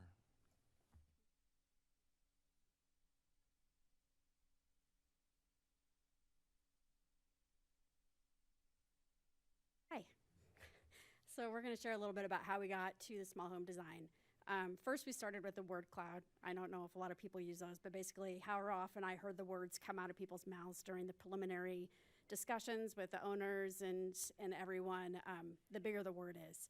It was very important for every single unit to be accessible. They want people to feel like they own the home, that this is their home. And because we're dealing with a medically fragile population, they may go through various forms of mobility while they're there. And we don't want them to have to shift from Unit 7 to Unit 4 because they need the one that's more ADA compliant. So they wanted to make sure that all the units are going to be accessible. Community, making sure that not only we're building community within the actual development, making sure that they have some interactions with their neighbors but can still feel like they have some private area, but also the outside community as well. Privacy, calmness. We went through a session where we talked with a professor who specializes in trauma-informed design, who helped to look at the plans and helped us make some changes to make the environment more friendly for people that have gone through trauma. We've talked about sustainability. We talked about net zero for a while, which is a lofty goal, but we tried to include as much as we could from that. Public-private separation, vision. You can see a lot of words in here that really guided how we proceeded with the design. This is our plan and the elevation. We also took some surveys around to say, what is a home? What makes a home a home? Some of the stuff we got from that was, when you walk in, you have somewhere to put your coat. It's not like a hotel where you're just sort of throwing your coat wherever, that you actually have a sort of entry. You're not just coming into the kitchen. The screened-in porch became a very important element. This population, some people will be very happy to be inside their unit and sleep in a bed and not be able to see outside. And sometimes some of them will long to still be outside when they're sleeping. So we're gonna put a skylight over the bed so they can choose to have that skylight open or closed so they can actually see the stars from inside their room while they're sleeping. And then we felt it very important to make a screened-in porch, the sort of elevated way of sleeping outside. How can we make it so it doesn't look like they're hanging around outside sleeping on their porch? Give them a screened-in porch. That's where we want them to go hang out and experience the outside. We have a storage area outside. A lot of people might have things like carts or things that they've been keeping all their items in, and we don't want them to bring that inside. We want them to have a different way of life. So giving them a secure place to store that outside of the unit became very important. The utility room is accessed from the outside. We don't want anybody to have to enter their unit to be able to service any of the equipment. We want them to actually feel safe and secure, part of the trauma-informed design.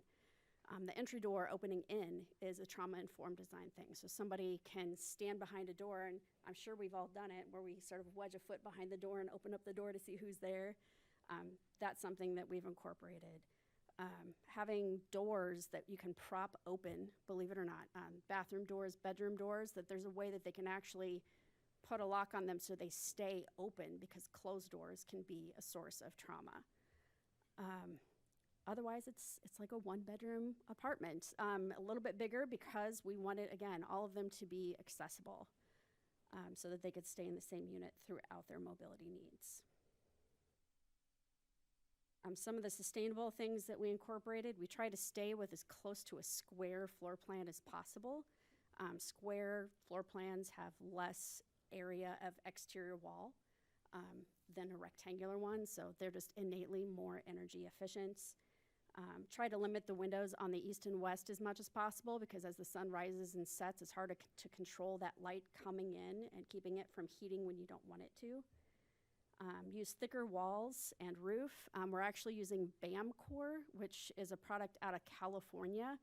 And if you know SIPS panels, it's like SIPS panels, but it's like the IKEA version is the way I describe it.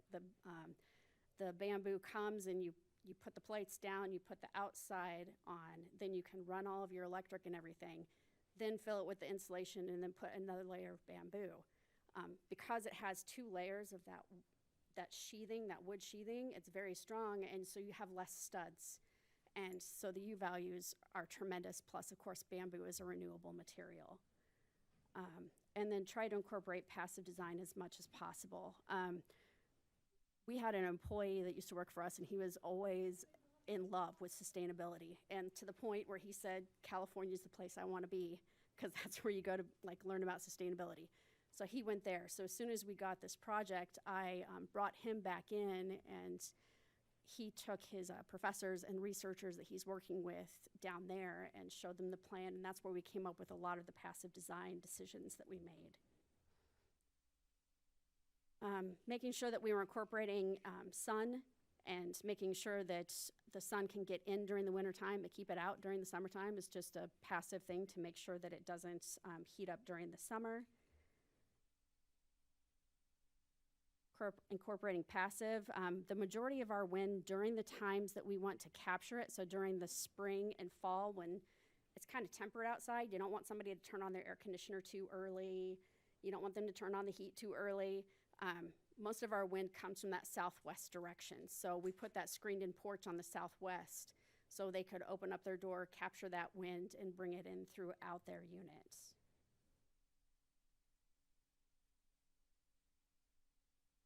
That slide got a little messed up. Personalization, I believe, is what that's supposed to say over on there. We wanted to make sure that because we want them to feel like this is indeed their own house, we wanted to give them opportunities to personalize it. Part of that comes from having a little stoop outside where they can actually decorate, they can do some gardening, they can put some pots on there, stuff like that. But also giving them a sense of their space. We wanted the front to seem like the area where people are welcome to come in. That's where their screened-in porch is. But we strove for that upper right portion that's highlighted in orange to be more private, to have less views out of it. A lot of the windows are really high, so somebody's not looking out into someone else's screened-in porch. So since they're all oriented the same way, that achieved privacy for everyone. And that's it. Questions? That's in order. Thanks. Any questions for the applicants? No? All right, thank you.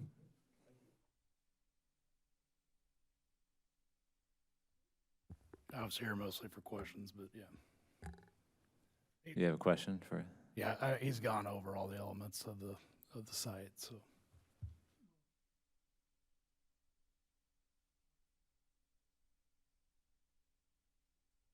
We've gone over, Brian already went over most of the elements of the site. I'm here for questions if you have them.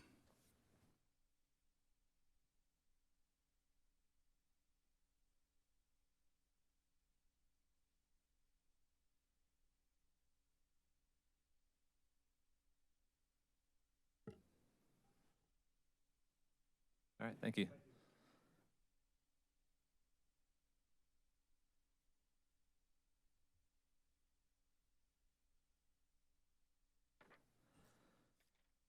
Okay, so now I'll open it up to the public. If you'd like to address the commission, you can come forward, state your name, sign in, and give us your input.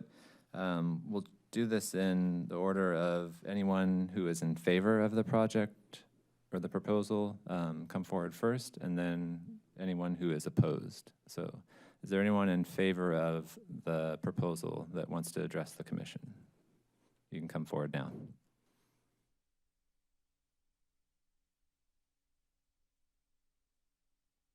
All right, anyone opposed to the proposal that wants to address the commission?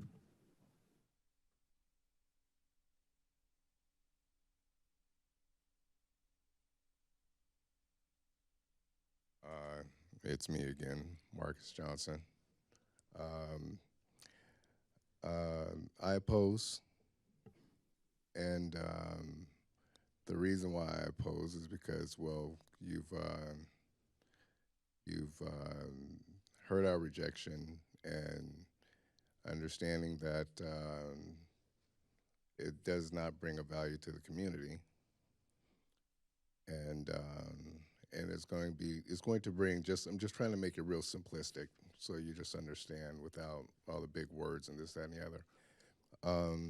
It's going to bring a lot of traffic to Carver Drive, simply.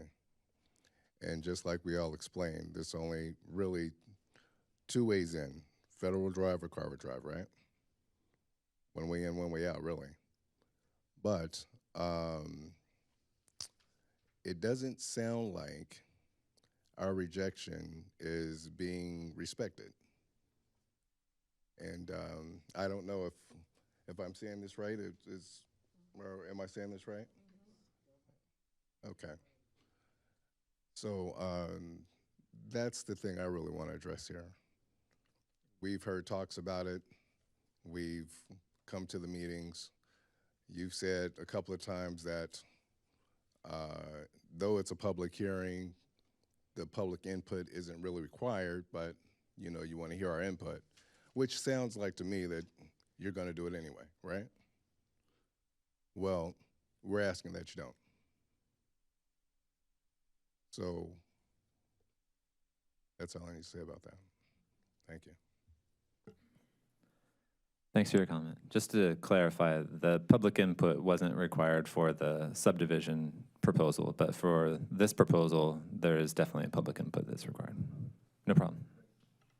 Good evening. My name is Darlene Bailey. I'm a resident of the Dr. Ellis subdivision. And this is one of the reasons why it's hard to get someone out to city council, because most of the people who wanted to really speak, they couldn't stay. But I have a question. Wasn't this the congestion and the size and location of Francis Nelson? Wasn't this the reason why it was moved?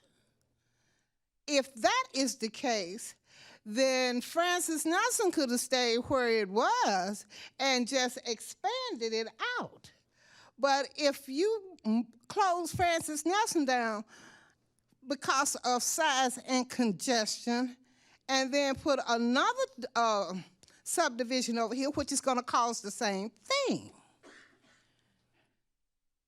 But this project has been a rushed, deceptive project from the beginning.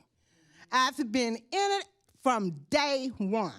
And there's a lot of unanswered questions. There's a lot of untruths. I won't just come out and say a lie, but untruths been told in this. I've done a lot of research. I went down a lot of rabbit holes. And when I got through with it, this was not for the homeless. This is pretty much a nursing facility, a nursing home, or a hospice center, because just regular homeless people cannot go into this facility. And we get into the selling of these plots inside of Hope Village to these people, which we were told in the very beginning that these plots would be, separate plots would be sold to the people, the residents there that's coming in. And these people are to have stage 4 cancer or hard to house. But the stage 4 cancer people is what's been played up repeatedly, highly. So that gave us the conception that this is what it's going to mostly be, stage 4 cancer people. And I know about stage 4 cancer, okay? My brother, we just buried him on the 15th of September from stage 4 cancer, and we went through that with him step by step. I understand these things, okay? A lot that's going on, I understand.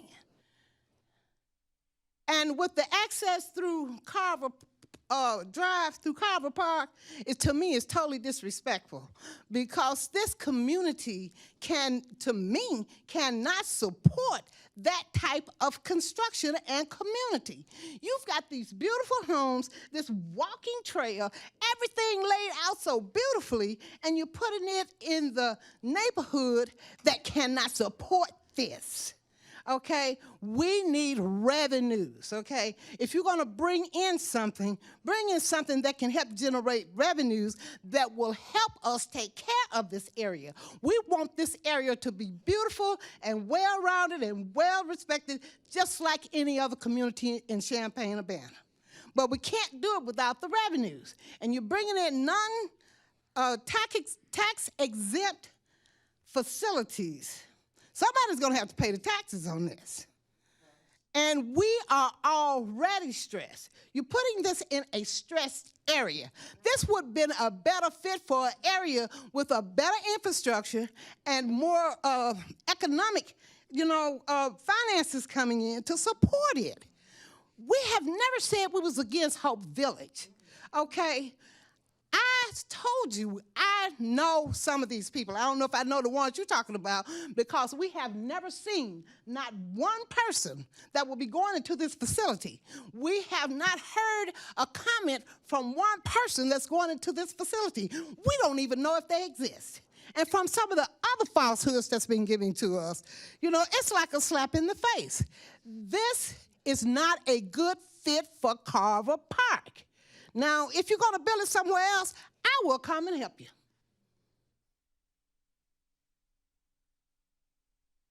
This is not a good fit for Carver Park. I don't care how you address it. If that is the case, I want to know about this fence. I want to know about the plots that's being sold to these people. They're going to be sold to the people that's coming in, and then when these people pass, this land will return to this 501c3. So if you're bringing in all stage 4 cancer people, not all, I'm pretty sure, you can at least sell these plots 3 times a year, right? Am I wrong? If you're going to resell them, and the people are going to think that these are actually their homes. But I'm like, what are y'all doing? And when these people pass on, okay, who's responsible for burials? Who's going to take care of this? What kind of contract is going to be signed for these people to think that these are their homes? There's a lot more to this than what's being aired. We have been told different things all the way down the line. But I want you to know that I understand. And I can see what's actually happening here. Carver Drive has to be open for a certain reason. Have you ever thought about that? When we asked, it was like, no. Why no? What does Carver Park have to do with this? And why are you insisting on access from this area? There has to be something else that goes along with this, that you would need to have that open so that the people can walk through and catch the bus down there on Bradley. But you told me they were going to be stage 4 cancer people and weren't going to be walking that much. I am upset about it, yes. And I want you to know this is just Carver Park. We stand with Carver Park because I can stand in my yard and see Carver Park, okay? And my property is well maintained, inside and out. And I respect my home, I respect my neighborhood, and I will stand for my neighborhood. We all know that it's something else to this. This is not a good fit for Carver Park. Carver Park infrastructure. I mean, they're gonna come out of this area, I don't wanna describe it like that, and walk over here to these beautiful homes and have potlucks with somebody behind a locked gated fence.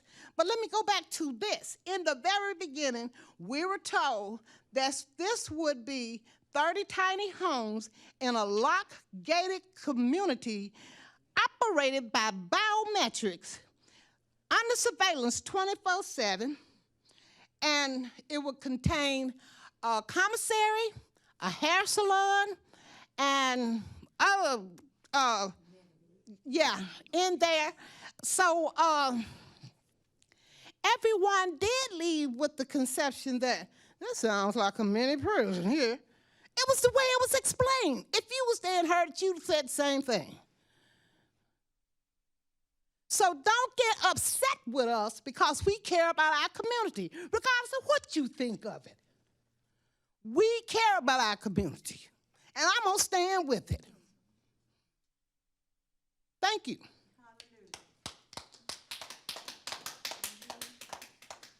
Thank you for your comments.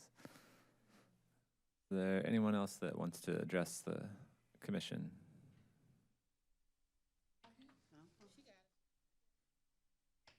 My name is Jacqueline Curry. I am a resident of Carver Park.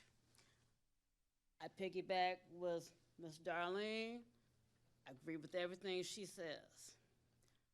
We've asked questions, we haven't gotten answers, or they were vague answers. And as far as checking off the list, as far as what was done for the residents and everything, this last meeting we had, if that's what you want to call it, it was not a meeting. We were told it was going to be an hour long. Now, when you have something for a public to answer, question and answer period, you don't put a time limit on it. You make it necessary to where they can get their answers and are satisfied with the answers. And if you can't give them an answer, you say, I will get back to you. And actually do it, yes. 7 o'clock came, people were trying to ask questions. They were rushing, trying to get us out of there. They didn't want to hear anything we had to say. So I feel like that last meeting, you shouldn't even count it because it was not a qualified and bona fide meeting. Now, you need to listen to us. I don't know what else we need to do, but I lived up in this neighborhood my entire life, short of 10 years. I'm 62 years old. I don't feel like we should be disrespected. I feel like we need to be heard. You need to listen, and you need to do more for your residents because that's what you guys were elected or volunteered for. Not to go and do everything that you want for the companies to do or where they can bring more money in because when it's all over with, we're going to end up paying the taxes for all this stuff that's going on. And it's not in your backyard, it's in ours, and you need to listen to us. Thank you.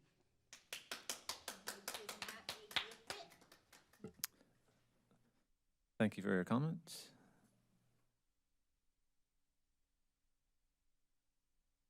Hi, I'm Leroy D., and I live on Carver Park. I'm like one house down from where all this is happening. I work from home, so I'm there all day. And of course, I see traffic going up and down, which they say they don't, but it is.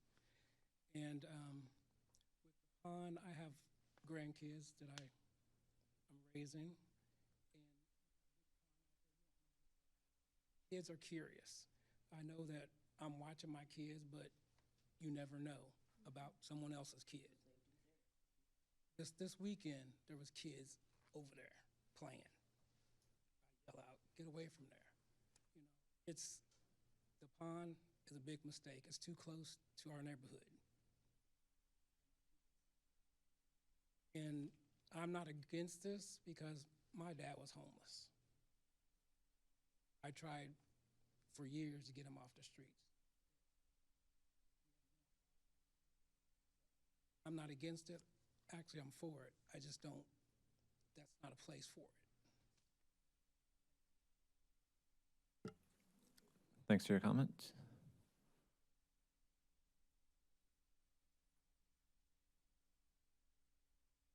Hello, I'm Audra Owens, back for the final time. I'd like to reiterate what I've heard several times on this side.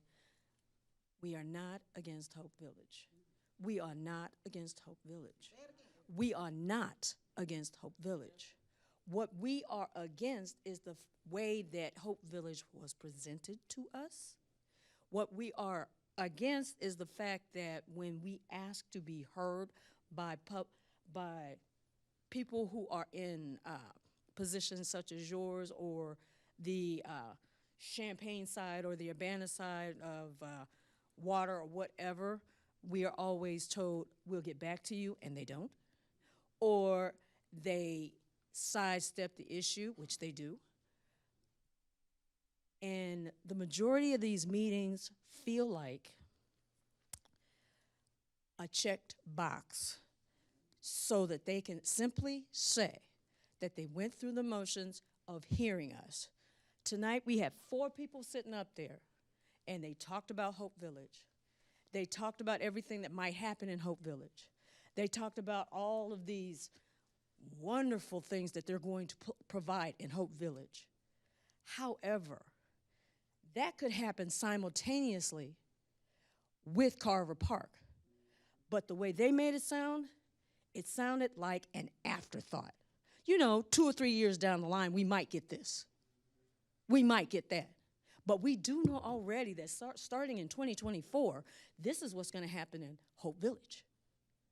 Every time somebody came up here and decided to let us know about Hope Village, the positives about Hope Village, they didn't tell us how Hope Village was going to improve the value of Carver Park. They didn't tell us how it was going to fix Dory Miller Drive. They didn't tell us how it was going to fix Crispus Attucks Drive. But they did tell us how it was going to help everybody else except the residents of Carver Park. Yes. We are the only ones who have not been in the loop since the beginning. Been to meetings, yes, but not in the planning, but not in the inception, and not in the decision to vote on these things. I'm just saying, take into account when you hear the residents of Carver Park, they are expressing legitimate concerns. And we need to know, just like Ms. Hersey said at the end of her letter, we need to know that we are being heard. Thank you. Good evening. My name is Marion Harrington, and I live in the adjacent community, Crispus Attucks. And the residents have left out one key issue: the access to Hope Village. Like I say, we're not against Hope Village, for Hope Village. It's a good idea. But the access through Carver Park isn't a good idea. And that's what needs to change. The address is on Federal Drive. All the construction is coming through Federal Drive. If they would just flip the plan around and bring it through Federal Drive and separate our community from Hope Village, I don't think we have a problem. I think subdividing that 2 parcels would eliminate the access to Federal Drive, and I don't think you should vote on that. And I don't think until our concerns and stuff are heard that you should vote on the final planning either. But our main concern is coming through our community. You can go around and go through Federal Drive, but we don't want the access to come through Carver Drive. It's going to cause more traffic, and you say it won't because you just have the few parking spots. But what I mean by traffic is the transit that's going to be coming through there trying to get to Hope Village. I see it all the time. The traffic coming from Washington and Market Street. You don't have to have stage 4 cancer to be medically fragile. And I see medically fragile people standing over there all the time. And as soon as Hope Village goes up, where do you think they're coming from? They're going to be coming right over there through our neighborhood. And that's what we don't want. I'm looking way down the road at what's going to happen. You may not see it, but we do, because we live in it, and we don't want it. Thank you. Thank you.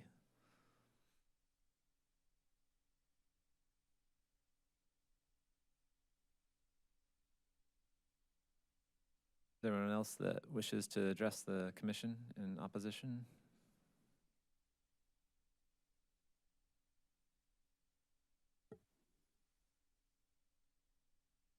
There's already a letter that I sent. I just wanted to say a few words. My name is Eldris Melinda Carr, and I do want to thank the Plan Commission for the June 22nd meeting in which you allowed some mitigating factors, and that was important for where we are today, to allow the community to have concerns. And there were like 3 or 4 of us here that spoke. So I do want to thank you for allowing that to be a part of it, because we're here today and we're able to do our fighting. So also I didn't include this letter, but there was a letter, and I had to get it from the site somewhere, but it was from the chancellor, and I can't go back up and find it. I don't know. It must have been part of some exhibit. But I just wanted to read and see, maybe it's November 9th, 2022. Dear Urbana City Council members, I'm pleased to enthusiastically support the Hope Village and tiny homes, community, and coordinated care for the chronically homeless in the Champaign-Urbana area.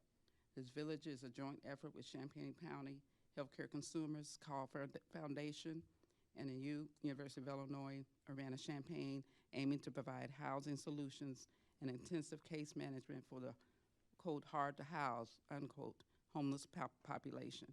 The idea of the village was presented to the Chancellor's Executive Leadership Council on May 5th, 2022, and received notable approval and support from campus leadership. As part of our land grant mission, the University of Illinois is proud to engage in education with community impact.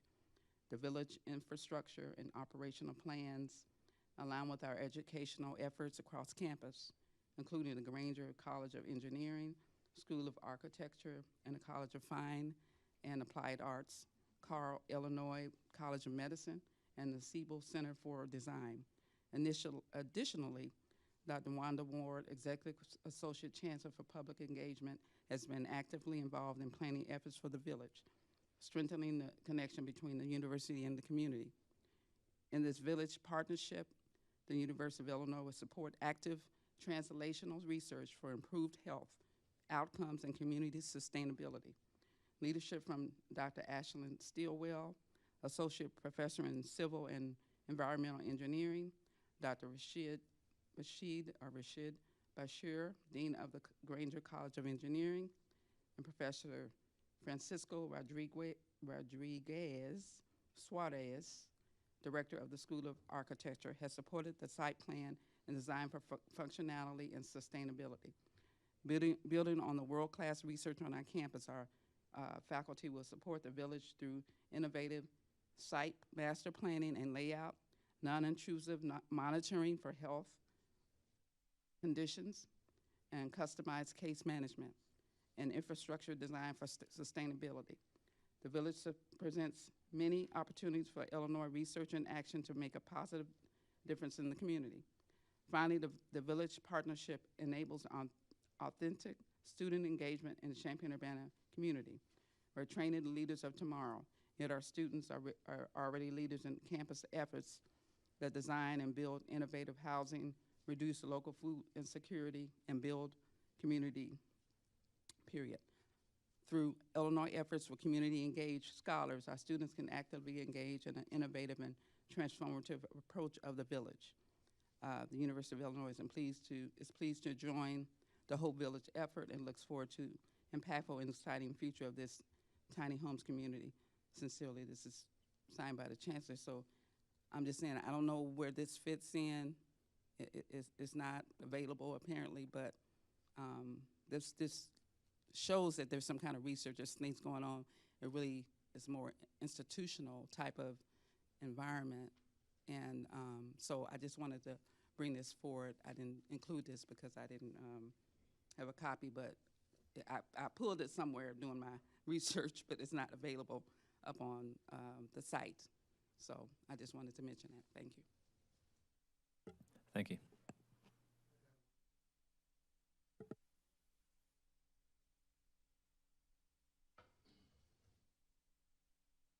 My name is Robert Lewis. I'm a former council member, and I appreciate what all you do. This young lady that does a lot of research for the committee. As a designer, when I hear information like that, I draw certain conclusions about it and what is behind a lot of these actions, especially by the University of Illinois, since it's a land-grant university, and some high-powered research people there. A lot of things going on in our community that you wouldn't even want to know about, like at nanotech. Some of the waste they have out there, you'd say, wow, what is that going on in here? I'm aware of it. I've been around that stuff for a long time. I'm trying to retire from it. I'm having a hard time. But when I see how manipulative certain groups of people are, and no reflection on the Planning Commission and what they have to do, they have to check the boxes off. I know that. There's things behind the scenes that we see. I came to council, I asked questions. I got 0 answers. When I get 0 answers, I go get it for myself. All right? I talked to the engineers in Champaign, one of the former employees of Urbana. He's in planning now. We had a long conversation. Engineers as well. We met with them. I talked to them.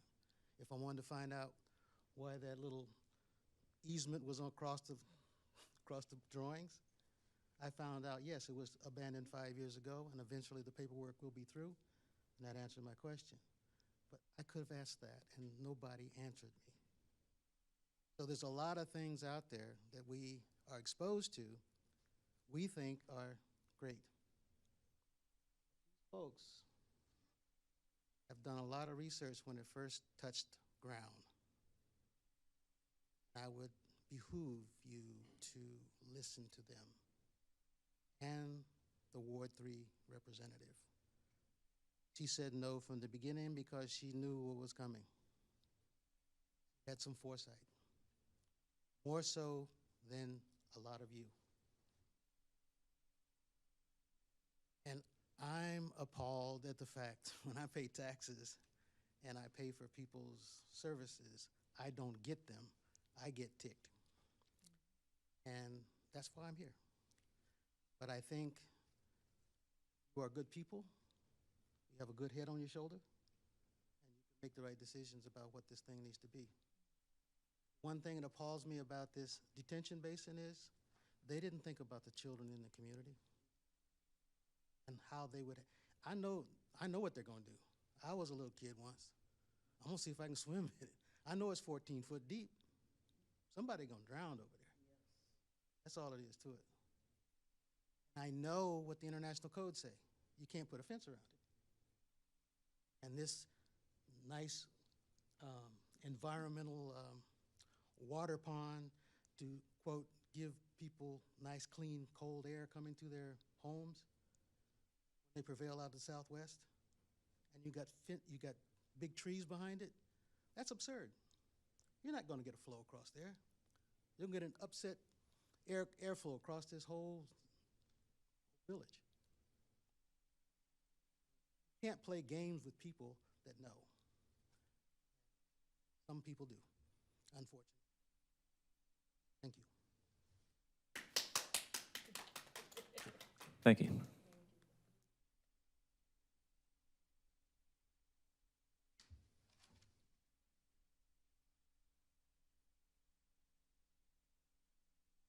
Anyone else?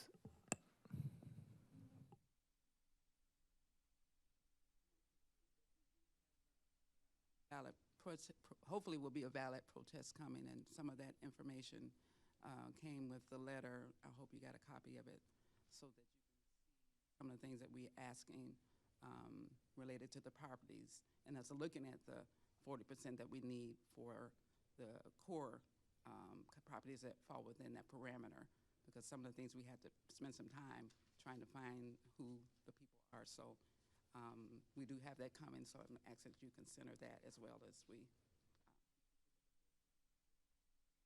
Thank you.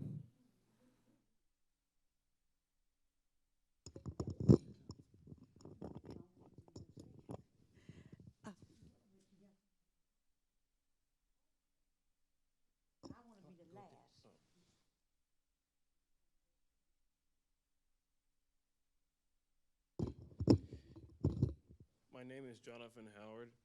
Recently, last year, I almost got killed last year by the car almost crashing to my house. And when I heard about this traffic, I don't want this happen to anybody else. If those bricks was not on the side of the house, I would have died there. I don't want this to happen to anybody else. That's all I'm gonna say. Thank you. Yes, praise God. Brother Roberts said, I'm good. Bishop, do you have anything to say? I can't hear. And yeah, I should have gotten my ears tested, but they would not allow. They had to do penicillin because of my main tube. But it's something that sits and not be able to hear. And that's what I'm going through. I can't hear my husband talk. But I thank and praise God for all the work. See, I'm 80 years old, and I've been involved ever since I was the elected official, the first Black African American on the Board of Education in Urbana in the history in 1968. And where they were meeting sometime before I got there, they couldn't meet because I was black and they couldn't have it there in my lifetime. So I'm just sitting, you know what we've been through. Carver Park, George Washington Carver, Actors Court. We know who these folks are. We couldn't live anywhere. We couldn't live anywhere. Still, there's still problems. I've been at the university. I worked there for 30-some years. I know about cars. Everybody knows. And you all think, well, they're negative. I'm the most Christian person I know, and I love everybody, and we better love everybody, because it's what's happening over in Israel. Jesus, I'm not proselytizing. He could crack the sky in a minute, and if we got something in our hearts, we'll be left behind. I'm talking to the Christians now. But so I have to be mindful of how I feel about all of this. But I'm traumatized, I'm hurt. I'm talking to all of my children all over the country, all over the world, because some in the military and grandchildren and all, about what's going on in their community and how we try to get, and I thank God for the people going door to door, you know, giving the people information, because we can't get to the press. I've been talking to the News Gazette, Smile Politely, the other television stations, stuff. But when they came to the meeting over there, excuse me, everybody here know when they didn't even interview us. They interviewed the car people, the people in authority. They didn't want to hear from us. And the meeting was supposed to be for us. It was supposed to be for us. It was a public hearing. Mr. Garcia admitted after, I'm not saying you admitted, Terry Townsend brought it up. Said the meeting was supposed to be for us. Public, it's called a public what? Forum. That's right, community forum. And he agreed. But then they kept on doing their thing, and we couldn't have it, and it was only an hour. You know, but and I'm a hush. I just want to say this, yes. He said hush. Okay. I have to listen to Brother Robert. Because when he was on the city council, when we were fighting our battle, Sharice Hurst's dad was on it. First black in the history on the Urbana City Council when we were fighting. And then John Lee Johnson when I was fighting in Champaign. I'm 80 years old and I'm tired. And that's why I'm a hush, because I'm old. But I just want to say this. There was 17 or 18 other sites. But we were the least resistant. They felt they could just bowl over us like they've been doing for years. But then we've had some people who stood with us. People of goodwill. Know what we're going through. I better sit down, yeah. And that's all I'm going to say. I'm clapping for myself.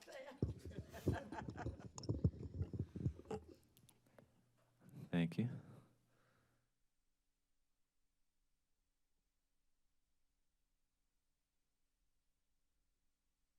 All right, if there's no one else that wants to address the commission, we'll declare the public input portion closed. I'm sorry, actually, I want to give a chance to the petitioner to address any of the comments that have been made, if they want.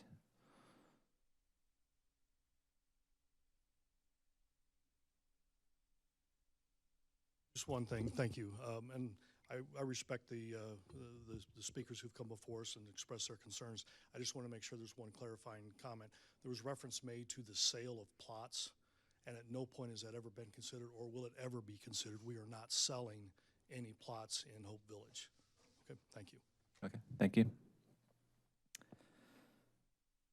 Okay, so we'll declare the public input portion closed and now go into a discussion and possibly entertain a motion to vote. So is there any discussion of the proposal? Yes. Mr. Rose. I am strongly inclined to suggest a modification, a substantial modification to the project. I'm in favor of the project, and I really appreciated the at least 4 articulate expressions to the effect that we are not against the project. I also favor the project, but with one big modification, and I don't see it as a difficult modification at all. That is the extension of Federal Drive down the east side of the property, turning into where the current parking lot is. Then for the connection to Carver Drive, it strikes me that what would be very welcome would be a pedestrian connection. Bus Route 7 connects Bradley Avenue with OSF, with Carl, with Walmart, with all of the places that I would expect people with cars to take the bus to. So I would definitely not want to close a pedestrian connection there. And I also feel that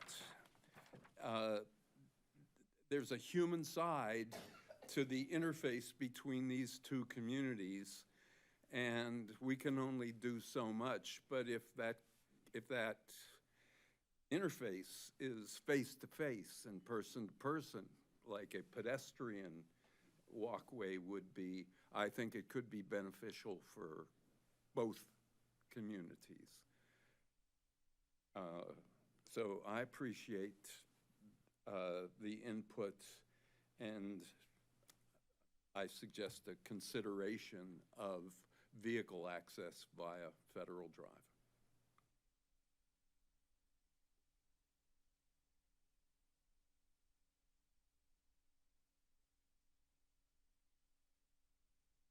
Any other comments for discussion?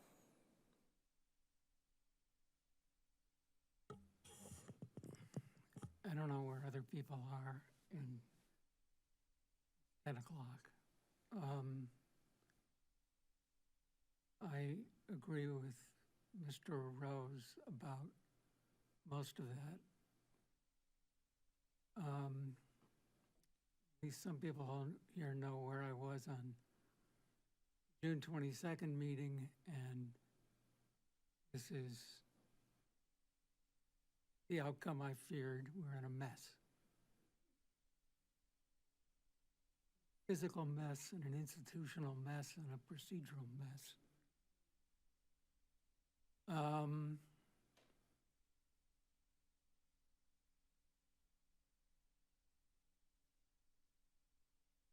There are, I'm a planner. I mean, I'm not just a plan commission member, I'm a planner. There's something called a LULU, which is a locally unwanted land use.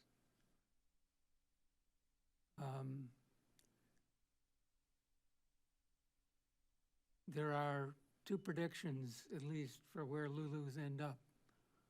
One is at a jurisdictional boundary. Interesting, this is on a jurisdictional boundary. Adjacent and accessible from the least powerful neighborhood. Interesting. There may be a less powerful neighborhood, but this one institutionally and historically is one of the least powerful neighborhoods.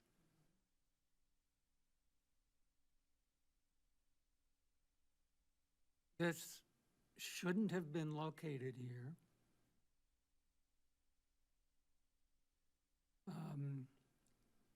We already know from the council vote in the summer that the council's going to put it here.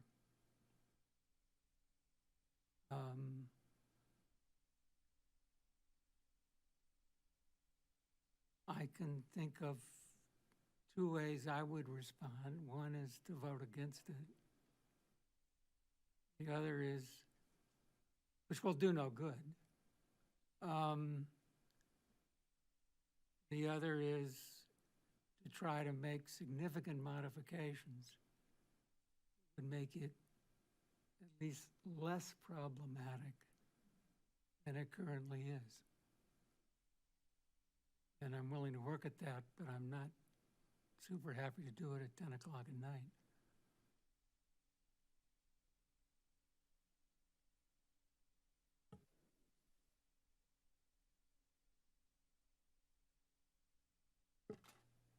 Ms. Sims?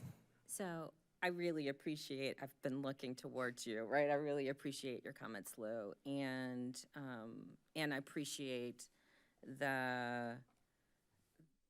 everyone who has so eloquently expressed their concerns and the reminders about both Urbana's commitment to equity and addressing structural inequality. And I asked the question about what our criteria was in the beginning, and I guess I don't feel like we've gotten a complete answer to the question, and this is maybe what Lou's suggesting, around have we adequately addressed the community's concern as being one of the things that we were asked to consider over the summer. And I hear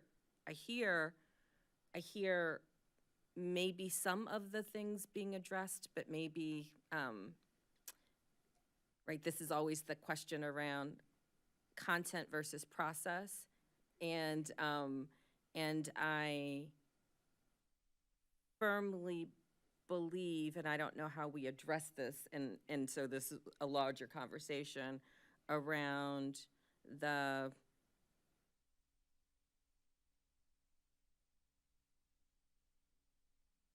the process of having people feel heard thoroughly in a collaborative way hasn't been addressed. And I don't know where our remedies are, but I also, right, as Lou has described, if you come to somebody, I just think about a matter of if I make a decision and then come back to you and say, tell me what you think about it, it never feels collaborative. And so I don't know how we remedy that, but I do think to me, I couldn't vote affirmatively on this because number 2 just hasn't been addressed in ways that feel like what we said over the summer had to be done in order for us to say, so again, I think it's going to require some intentional revision. And then I'm going to say this with all transparency. I think, and again, I realized it was late when the presentation was made, but, and again, and I've done it, so I, cannot throw stones, but the comment that said, we can kind of go about and do this any way that we want, we don't have to go through this process, felt like it shut me down to sort of intentionally listen and be involved. And so again, I don't think it was meant in the way that it was received, but those kinds of comments just made it feel like it wasn't collaborative. It felt, and so it's made it very hard for me to want to continue to, approach this in a more open spirit when it feels like that I was sort of our decisions up here were sort of offhandedly dismissed.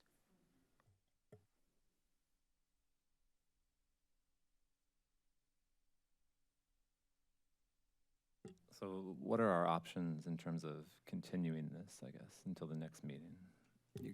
Somebody could vote to continue it to next meeting.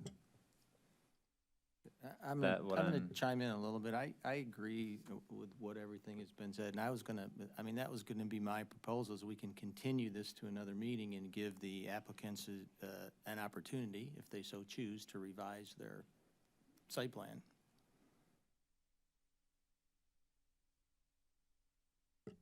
Yeah, that sounds good to me. I mean, it's unfortunately, I have to say it's not our job to, or our purview to, I think even to suggest to them how to fix it, right? It's, I believe they know what the concerns of the community and the commission are, so.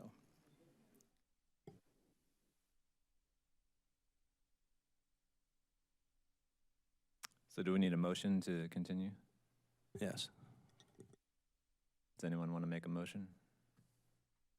I move to continue I the second. PUD discussion. Okay, so there's a motion to continue plan case number 2480 PUD 23 to the next meeting of the Plan Commission. And may I add to that motion a request that the designers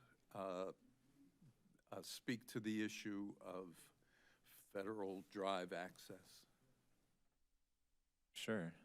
Do we need that as an official part of the motion, or just, I think the message has been delivered. No, yeah, the message has been clutter. delivered, so. That's not. Okay, do we have a second? I second it. All right, second by Ms. Sims. Do we need a, I'm trying to see if we need that in our bylaws, or if it's in our bylaws. do we need a roll call, or?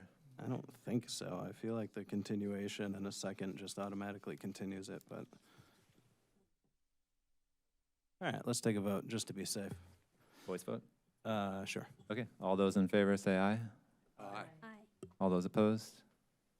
All right, so that.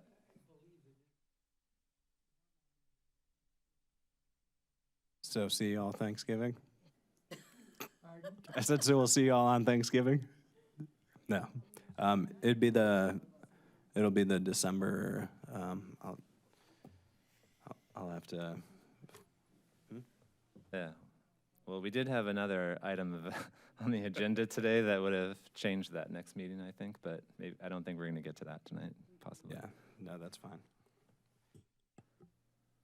Well, it'll be the first meeting in December. Clarification for everybody. December Me- 7th. December 7? Yeah, me included. The continuation is of the case, not merely the discussion. Yes or no? The distinction Yeah, I'm trying to it's the make case. is, are we going to start again a public hearing with all its elements? Or are we simply continuing the discussion, which was the stage we were at? Well, I don't think it could be just continuing a discussion if you're expecting to see new evidence presented. I agree. Yeah. I just want to make clear, because it was sort of worded as continuing the discussion. So we are continuing the case with all its elements to the, Correct. Yes. And do we also need to continue the Yes. subdivision case, or does Yeah. Lou's original Well, motion? oh, because it's tabled. Included No, I think future we're, yeah, we're meetings, good. so it's Yeah, we're good. Okay. What else do we need to do? Do we need to have public input still? No? No. Okay. Well, officially, I know what our opinion might be, but, okay. Is there a staff report? No, I'm assuming. so we're deferring an agenda item also. That was sort of side mentioned. I just want to make Yes. clear to everybody. The bylaw discussion? Yeah, let's defer the bylaws discussion. That has to be a formal statement, that agenda item is also deferred to the next meeting. Do we need a motion for that? Okay. Can Um, we get a motion to defer the review of Plan Commission bylaws to So the next moved. meeting? Okay. All those in favor? Aye. Say aye. Any opposed? All right, so that agenda item will be moved to the December 7th meeting as well. Staff report? None. Okay. No study session. With that, we are adjourned. Thanks, everyone.